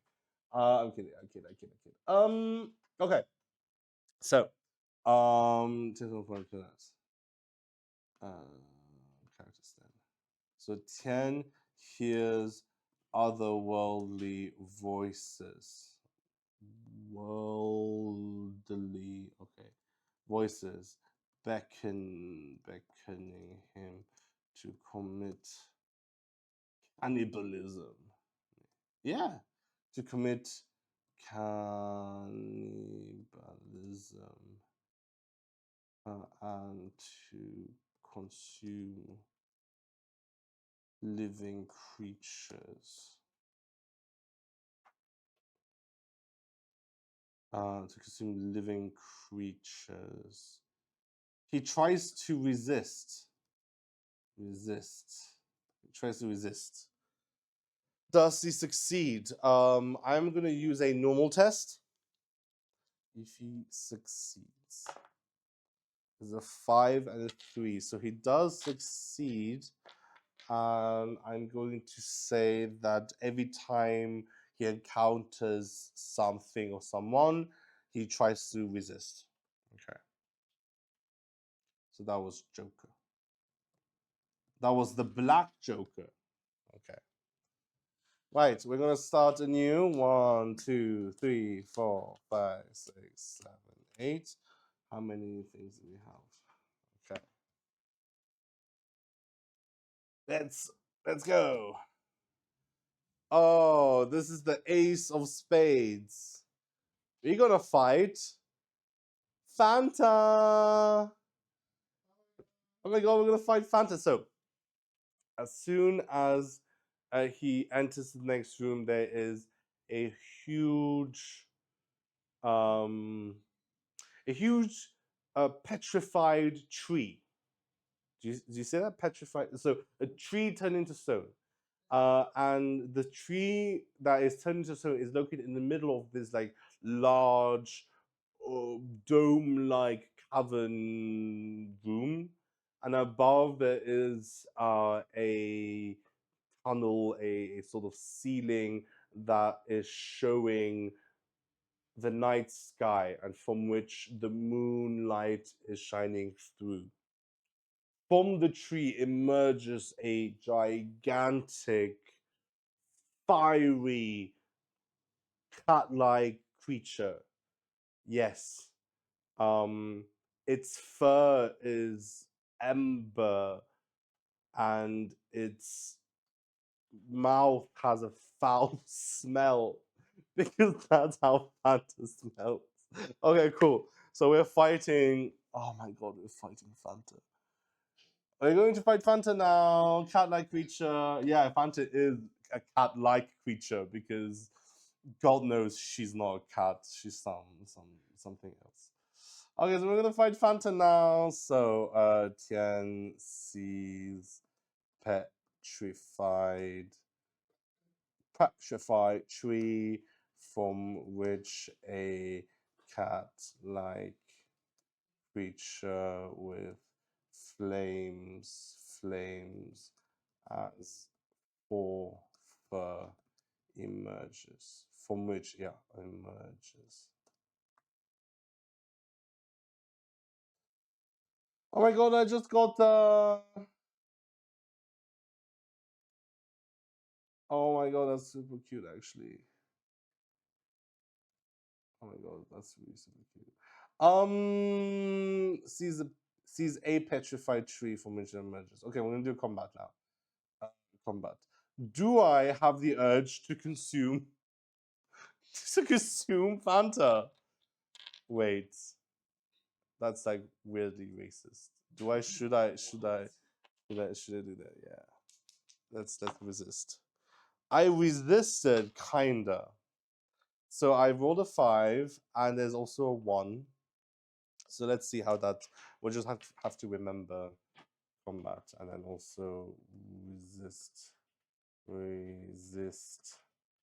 can resist hunger. There's a 5 and also a 1.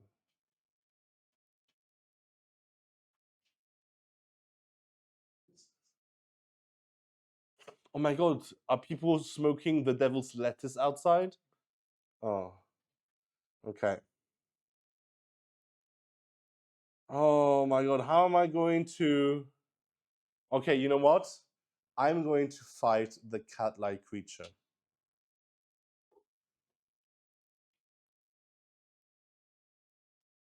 Oh my god.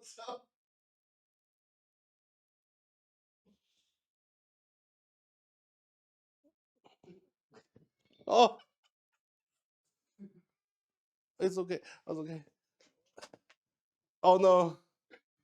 I tried to pick her up, but like I actually got really scared because she was like hissing at me. So I think that's not gonna be a good idea. I'm not gonna force it to be on stream. How am I going to fight?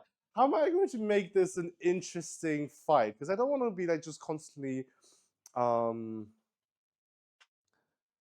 throwing around cards or dice.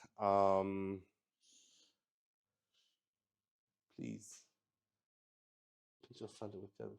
Oh my god, that is a new merch. Okay. Um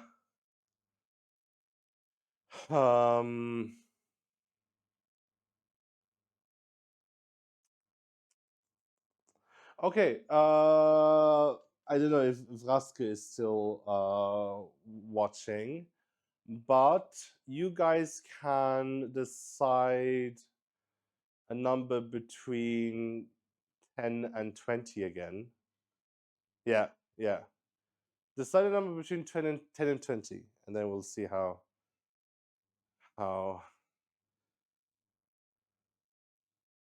well this goes. I mean, Vraske can decide or someone. 18. Oh my god, 18 is a lot. Okay. How about I try to give you 18 cat facts, but they have to be true, and Mana will fact check me. Okay. So I'm wait, I'm gonna sit down. Okay. Okay. So I'm gonna give you 18 cat facts, and for each wrong fact I get, I will have to, well, because there's 18, I don't have enough health. I have like 4 HP. I have 4 HP. So I'm gonna say for each wrong fact, I'm going to roll a normal test, and if I succeed, I don't take damage. Okay. Okay. First cat fact is cats have a virus. No, sorry. Cats produce this enzyme that makes people like them more, and it's called toxoplasmosis or toxoplas something. Is it true? Kinda. Is it oh, okay. So there's a parasite that reproduces in the intestine of cats, and that makes us like cats more. Yeah. Okay. Cool. So it's called toxoplasmosis. So I'm gonna count it as a win. I'm gonna count it as a win. So I have 17 more. God, that's a lot of cat facts. Okay. I'm gonna the people are not allergic to cat fur, but people who are allergic to cats are actually not allergic to their fur, but actually allergic to their saliva. And that's why, yeah. Is that true? Yes. Yeah. Cats, saliva, urine, and dander. Yeah. Dried flakes. Yes. So they're actually. Oh wait. So they're allergic to dandruff. Okay, and saliva. Okay, but not to the fur. Okay, cool. So that I got right as well. So we have what 16 left. Okay. Cats can get cats can have cat AIDS. Like cats can also get AIDS from the FIV virus. So the not the HIV, but the feline immunovirus. Yes. Okay, so there's like cat AIDS, which is so stupid. Okay,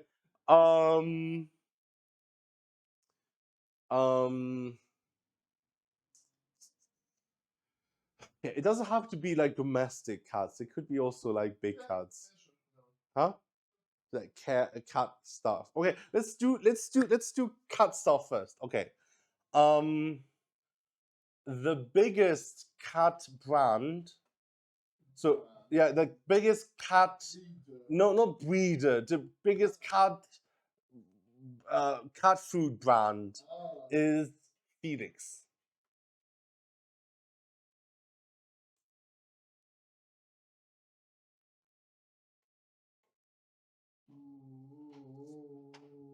Is it Felix? Okay, does Mars?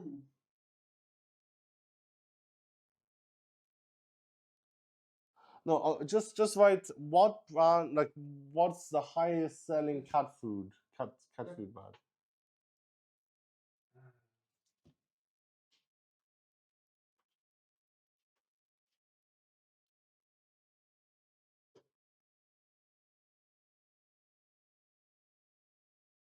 Ugh. I mean, it looks like a dodgy website, but okay.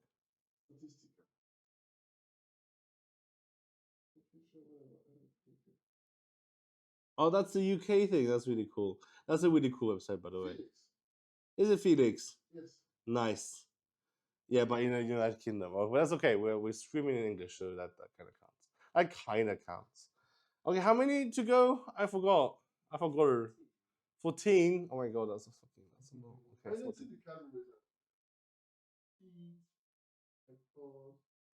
Okay, it is. Wait, stop. No, it's not.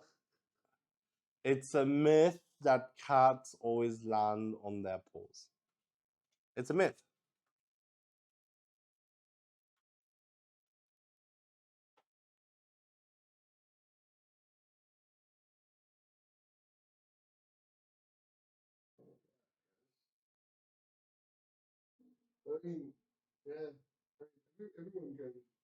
Yeah.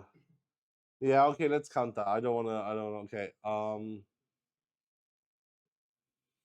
Okay, sure, yeah. Sure. Sure. It's like 12 more to go. So. 12 more to go. Like at one point I'm going 13. To 13, okay. Good. The DM good fact checked. Yep. Mm,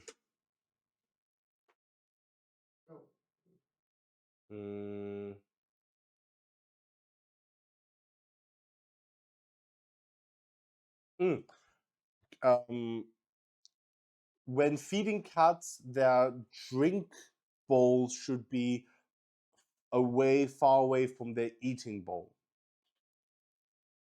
When feeding cats, the water bowl should be further away from their eating bowl.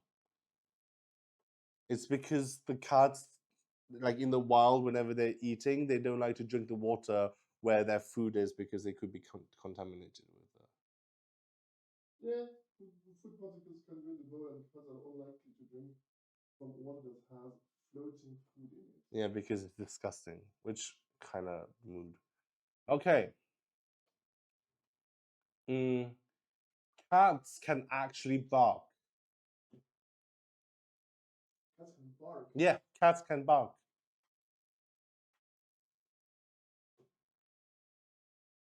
Okay. Wolf, I guess. Yeah. How's a cat ever barked?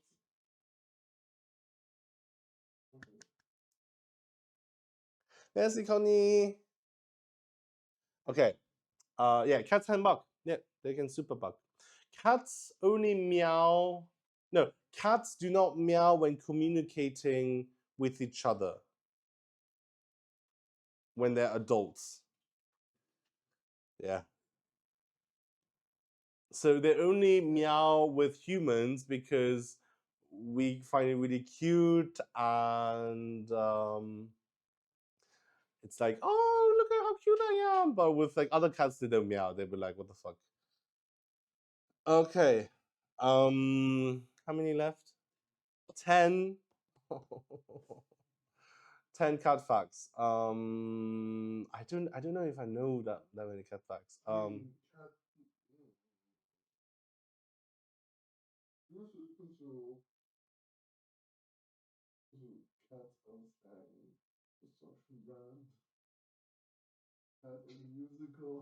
No, we're doing feline, we're doing animal stuff. We are doing animal stuff. You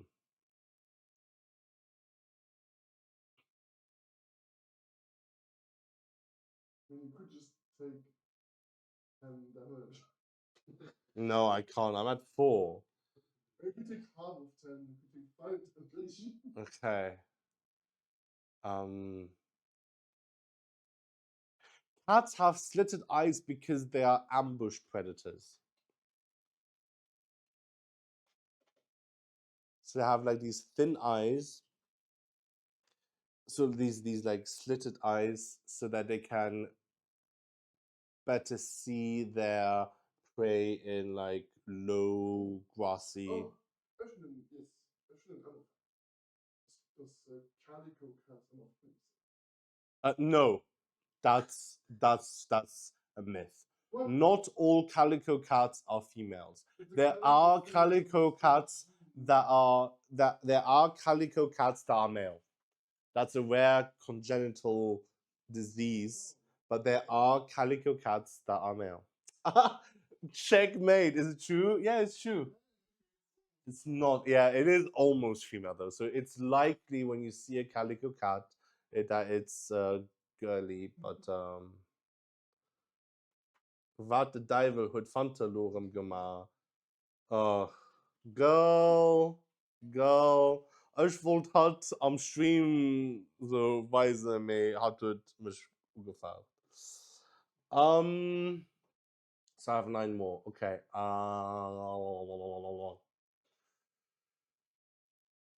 Violin, like violin bows was used to into that. Violin bows used to be made of cat intestine. Yeah. Violin bows used to be made of cat intestine. No?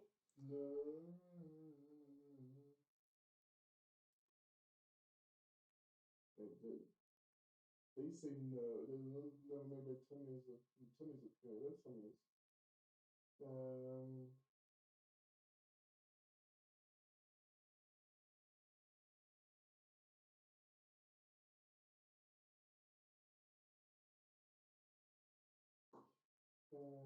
Okay, when Apollo punished Hermes and Hermes with us.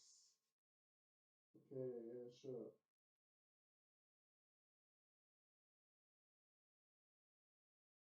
That's good strings. I said the bow, not the string. The bow is not the string of the violin. No, the bow has strings in it. No, the bow, that's not, it's not called a string. Well, no. Okay, cool. You know what? I'm gonna take 1 damage. I think I can actually survive this without rolling. Okay, so every wrong thing is 1 damage. Okay, I think I can actually do this. It's actually quite easy. Now watch me fucking fail.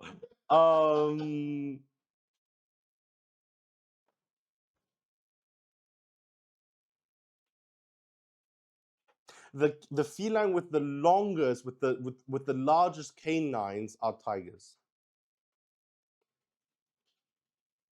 The cat with the longest canines that's tigers. No. Leopards. Oh god, fucking damn it! Really? Have the god damn. Fuck. Okay, maybe I'm not. See, watch me fucking die now. I didn't know that. Okay, cool.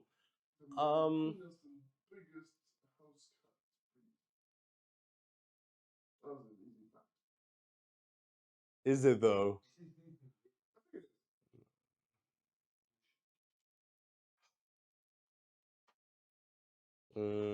How many facts do I have left? Oh, okay. Oh my god, Fanta. Fanta. Okay, if Fanta babs me once, can I like get like a health point back? Wait.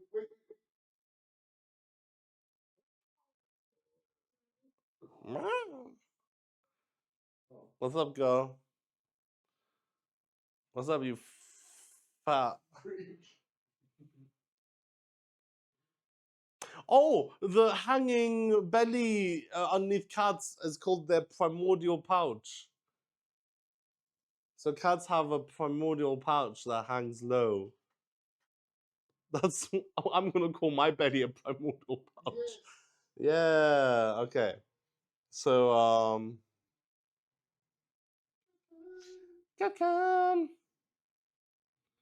Look at Fanta. Look at fentanyl. Okay. 6.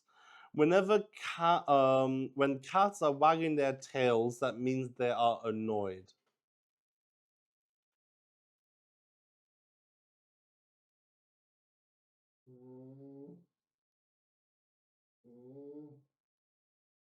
Oh. Yeah, but if it's like yeah. Okay, well, okay. I'm gonna take that off. Okay, we are 2 health points. We have 5 more. Okay. Um.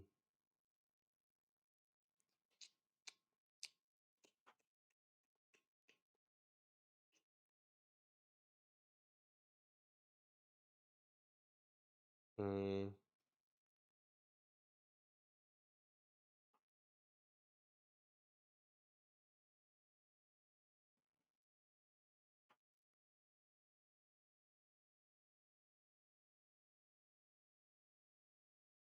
what can I do?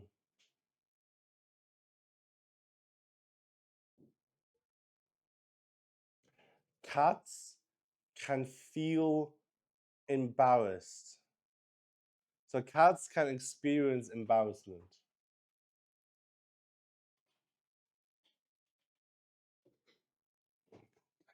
Also, like a fucking possessed being. Cats might not feel embarrassment, they do feel anxiety. Oh, damn it. Okay, fine. So then they can't be embarrassed.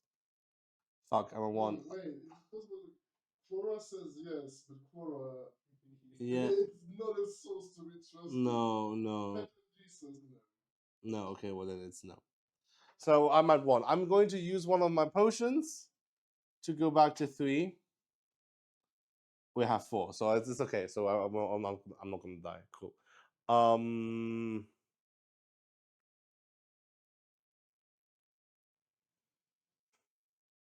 Cats like to hunt during twilight, so they are twilight hunters. Oh,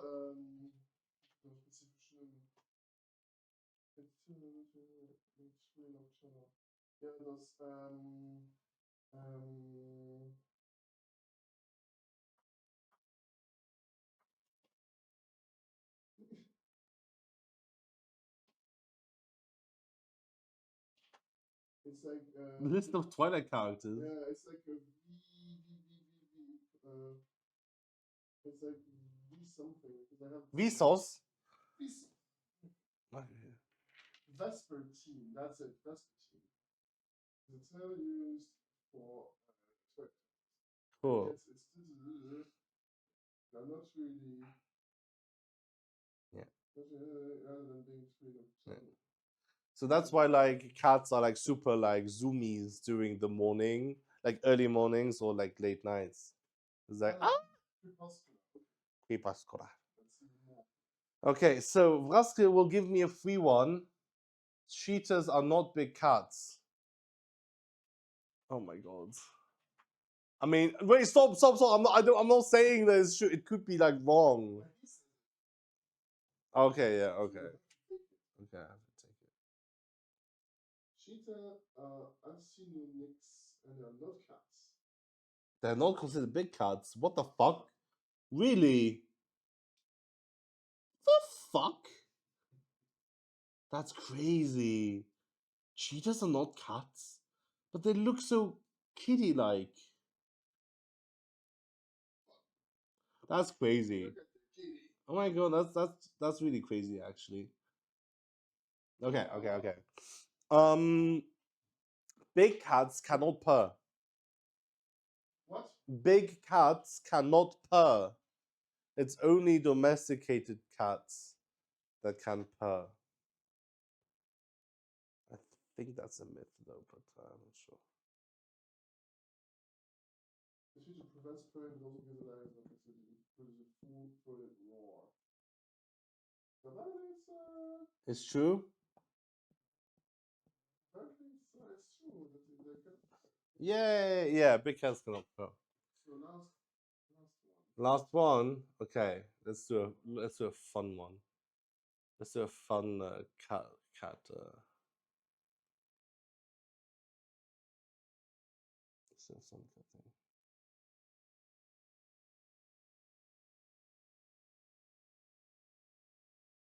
What's a fun cat fact?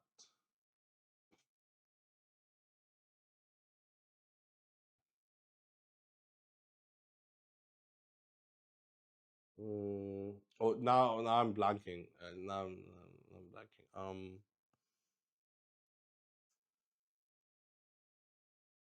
Cats are actually overpopulated and they are like a threat to the ecosystem. Everyone would want to come. Yeah, that is true, but that's a sad fact.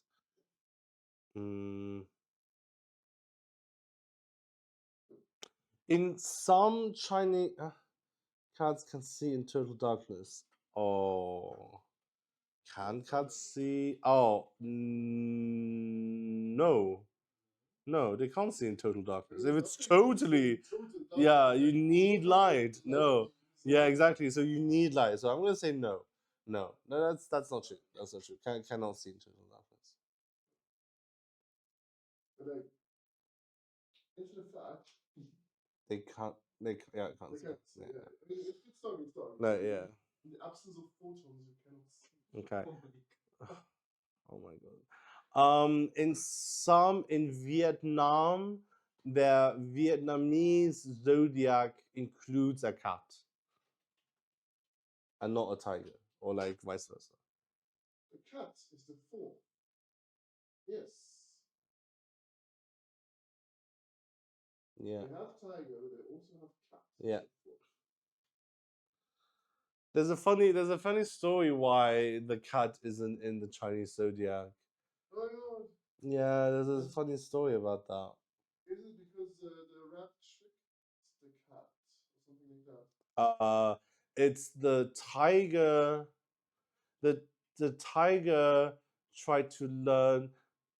Yeah, so the cat was like, woohoo! Yeah, we're done. So the cat tried to teach the tiger. No, the tiger came to the cat, and the tiger said, "Oh, can you teach me ways?" So the cat taught the tiger how to pounce. The cat taught the tiger how to like hunt. And at one point, the tiger was like, "Oh, I know I'm going to be the best cat in this town because I'm bigger than you." And he tried to eat the cat, but the cat did not teach the tiger how to climb trees. So it climbed the tree and the tiger couldn't like follow him. And so whenever the race started, the cat was stuck in the tree and the tiger was able to participate in the race. So that's the story why in the Chinese zodiac the cat isn't there.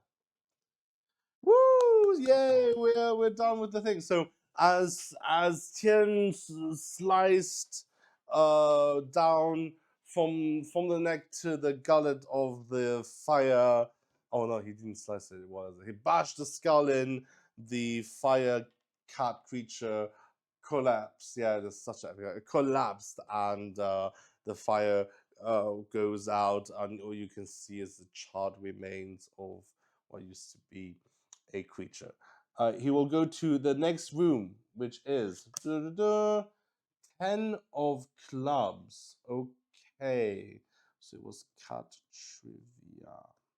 Okay, so it's not in the next room. I'm going to say that he's still there. And as the remains, so the child remain lying there, and slowly it's turning into stone. And as it's turning into stone, the voices in his head become louder and louder. It seems like its death is feeding the source of these voices, and whatever dies in this environment becomes stone.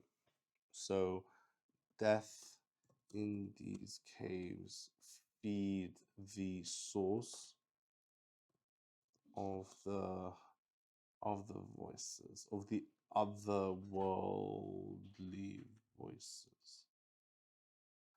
Okay, we're gonna continue with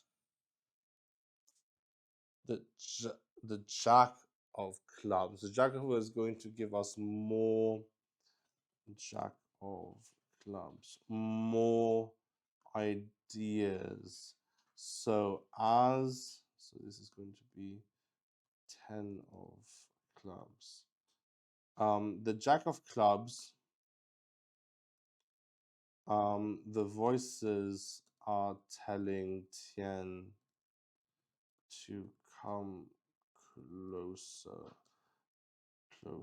and to join them. Join the Black Parade. Is that how the melody goes? I don't know. So the other voices are calling out to him, like, come join us. And he knows that this is kind of he is joining them means to die. Joining them means is to actually perish. And maybe this cult is like self-sacrificial. So they're not trying to summon a deity to gain power and whatnot, but they're trying to summon a deity to summon the deity, which really shows their conviction. So they're actually quite dangerous. So join them. So cult members are very dangerous. Okay, so that helps us with figuring out what to do next. So the 3 of spades. So we're going actually, oops. Actually, from the, why is this like that? Oh, from the corpse of the cat-like creature in massive spider-like creatures emerge from its guts.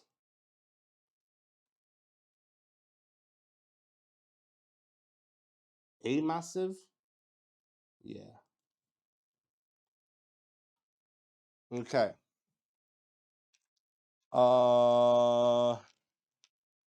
Okay, so we're gonna do a traditional thing.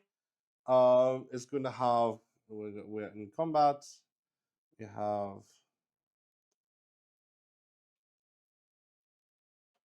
have combat. Spider HP is at, well, it's a 3 of spades, so I'm gonna do 2. Okay, I'm gonna start. I have a 5 and a 3, so I start first. Tian will ready his first focus, and then ready his Warhammer, and there's a 5, so hits it in one go, and is that it like it explodes into little clusters. How many HP do I have? I have 3. I'm gonna use my last potion, which is okay. To go to 5. Okay. He's going to try and get rid of the thing. Oh, okay. We are at the ace of clubs. I wanted to basically stop at either ace of clubs or the red joker, because the ace of clubs, well, clubs is to reveal what's actually truly going on, and I think this is where we have the site.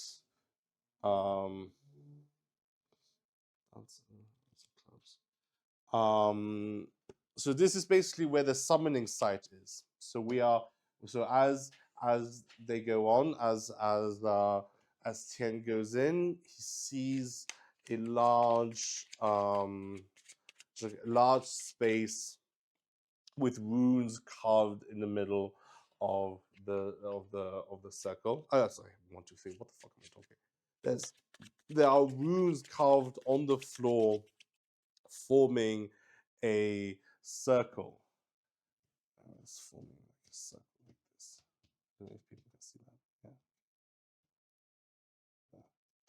And there are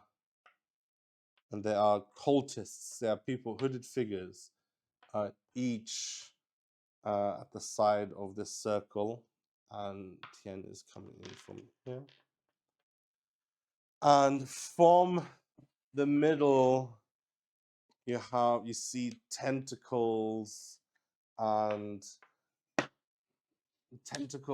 teeth and a writhing a mass of flesh and viscera emerging from the ground.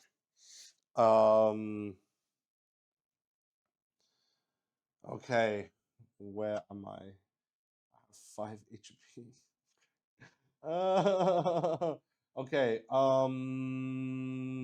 Raska, give me a number between let's say 6 and 12. Let's see if Raska is so. 6 and 12. 7. Why did you not go up? You always picked higher things. Okay, I have 7 turns to defeat the cultists, the cultists, and banish this eldritch abomination. And if I fail to do so, it will emerge and wreak havoc over the kingdom. All right, I'm gonna start the combat. It's the final combat. It's a new scene. This is the final scene. This is the scene 1.4, the end, question mark. Okay, so we have combat, the end. We have cultist 1, cultist numero 1, cultist numero 2. Oh my god, what did I do? Numero 2. Cultist numero 3. Oh, cultist. And then cultist numero 4.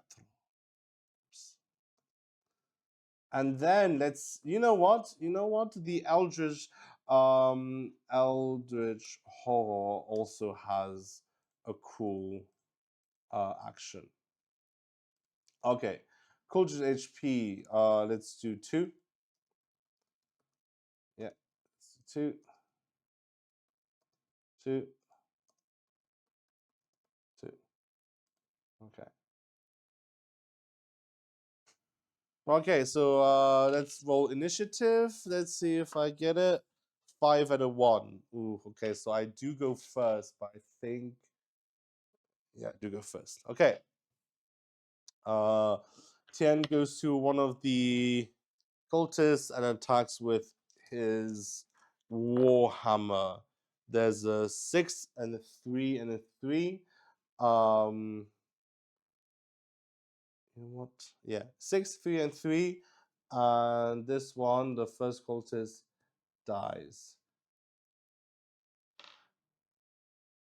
Now it is, well, the first cultist is dead. The second one tries to goes towards me, but also speaks in tongues. And as he or she is speaking in tongues, the Eldritch Horror, one of the tentacles, they grab onto the corpse, absorb the corpse, and spits out a mutated version of of the previous cultist, mutated, and it has 3 HP. No, 2. 2 is fine. The third one comes, takes 1 step, takes another step. Fourth one takes a step, takes another step.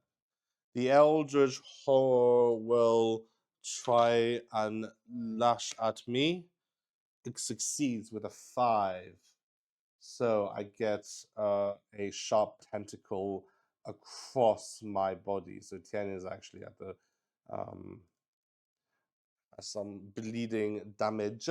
It's Tian's turn. He looks at the mutated cultist and attacks with his warhammer. 133. Oh my god. Okay, so as he swings, the mutated tentacly body of the warhammer gets stuck into the fleshy rib cage of the cultist, which actually doesn't do any damage to him. He actually then goes back and tries to take out his dagger. Oh wait, so we're at no, so we were at 7, now we are at 6. 6 turns, so turns. We're at 6, okay. The first cultist, the mutated one, goes up to Tian and attacks. Oh, attacks and succeeds. It succeeds, gets 1 damage, but also rolled a 1. So he loses 1 damage because as he's attacking, his arm kind of falls down. Cultist 2 comes up to Tian and attacks. And also hits, is at 2 now. Oh my god, I'm going to die, am I? Third one attacks Tian again. Ooh, okay, so that hits as well. He's at 1. And then cultist 2, cultist 3 is already there, so he can go again. Oh my god, I'm dead. I'm actually dead. He's at 0, so I'm gonna just go here. I'm gonna do a death save. Yeah, I'm gonna do death save. Let's see. Oh my god, yes. Well, I'm gonna do. Yeah, I actually did. Okay, so I rolled a 6. I'm back at 1 HP. I'm back at 1 HP. The third cultist comes to me. Attacks him. Yes. I'm at 0. We cheating? Yeah, we are cheating. I'm dead. I'm gonna do a death saving throw. It's a 1 and a 2. So I'm dead.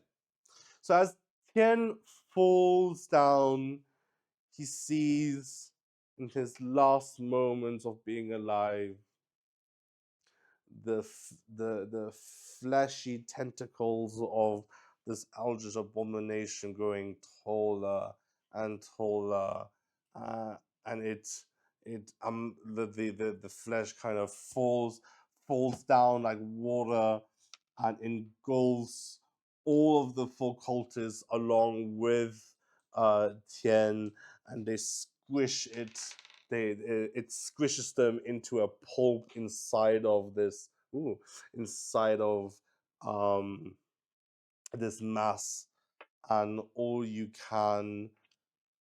that Tian remembers before his dying thought was, all he felt before his in his last moments before his death was hunger.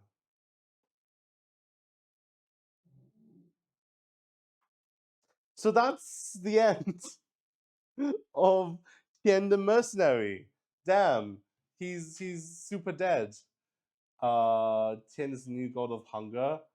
He may be better luck next time. Well, such an adventure like exactly. Why? It was a good one, guys. He's dead.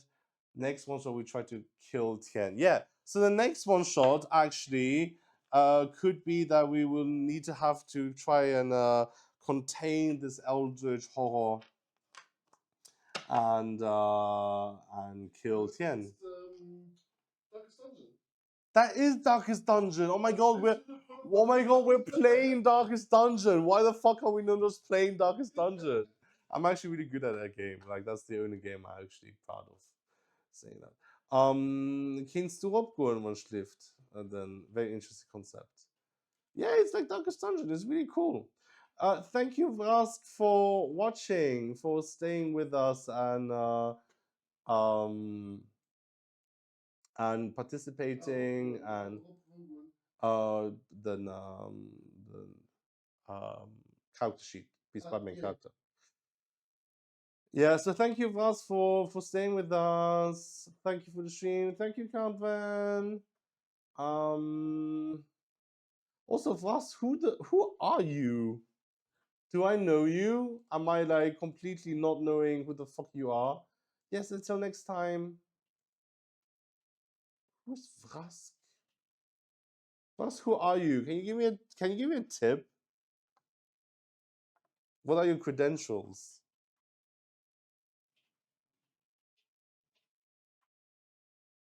Good job.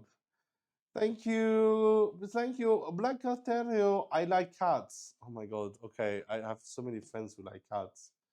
We need a recommendation from the previous stream you went to. Vrask likes cats. Yo, so many of my friends like cats. What the fuck are you talking about? There's only no, you like cats now. Yeah, he likes cats now. Cameron likes cats now, kinda. So I only know. I don't know. I like cats. Are you a friend of ours? Vraskre. Anyway, thank you for watching. Because if you are and we see each other often, then I want to like give you the big huggers and the food to say thank you. Yeah, so today was the solo RPG one shot with Tian, our orc character who died, and yeah, so we have so this is kind of basically all you need to do a tiny dungeon game. You have your name, heritage, trait. Plus, the thing is that you usually get a fourth trait, which is your heritage trait. But since Orc is not part of Tiny Dungeon, and I did not want to like kind of homebrew like a heritage trait for an Orc, so I just left it like that. And I hope you also liked. So did Fanta. So did Fanta win then? Fanta, no, Fanta died. Yeah, yeah, she died. I mean, Fanta won in real life, but in the game she died. So yeah, I hope you also liked the fact that we looked at how to, well, not how to, but how I do a solo RPG. So it's a lot about like improvising, keeping things. I mean, I like to keep things fresh for the stream as well, but also for myself, I like to kind of incorporate like mini games, like not mini games, but like games from outside of a pure RPG thing, just to kill time. Because it's fun to roll dice, but if you're just rolling dice without it hits, it doesn't hit. It's just, I don't know. I don't really see any fun in that. Also, like, I hope you also saw that to do an RPG, you really don't need much. You just kind of need yourself. You don't even need dice. You can go online and do the roll the dice kind of websites.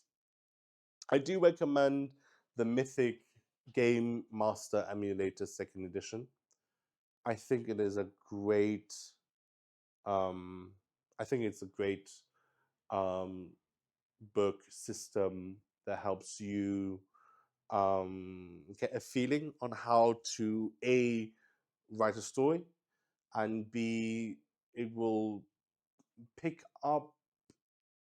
It'll force you into places that you might not be comfortable with, but in a way that is so enjoyable, because you have too many options, then you have no options. And Mythic GM Emulator really kind of says like, hey, no, look, these are the things you should focus on. Do that, and then it's great. It's actually really super. It's super. I also recommend Tiny Dungeon Second Edition for new players, but also older players, because it's also very fresh. The probability for disadvantage, normal, and advantage are pretty well distributed if you include 6 only successes and focused successes. What else? Thank you for watching. Thank you for watching, Vaz. Thank you for watching everyone else. Tony and Camilla and Menye. And I hope next time. I think I want to do this again. Definitely, I want to do this again. It's much less stressful for me. It's much more fun for also Mana, who's doing the regie. And I think it's great. I mean, next time we didn't really make a lot of publicity for this stream. But next time we'll try and be more specific, be more targeted. And next time it will be also in Luxembourgish. So for everyone who wants to join in for the Luxembourgish solo RPG, they can. I hope you had fun yesterday during the 1st of May. Remember, those were socialists who gave you the 1st of May. And I think that's it. Thank you for tuning in. This was Good Game Solo RPG stream. Give you big kisses. Good night. Bye.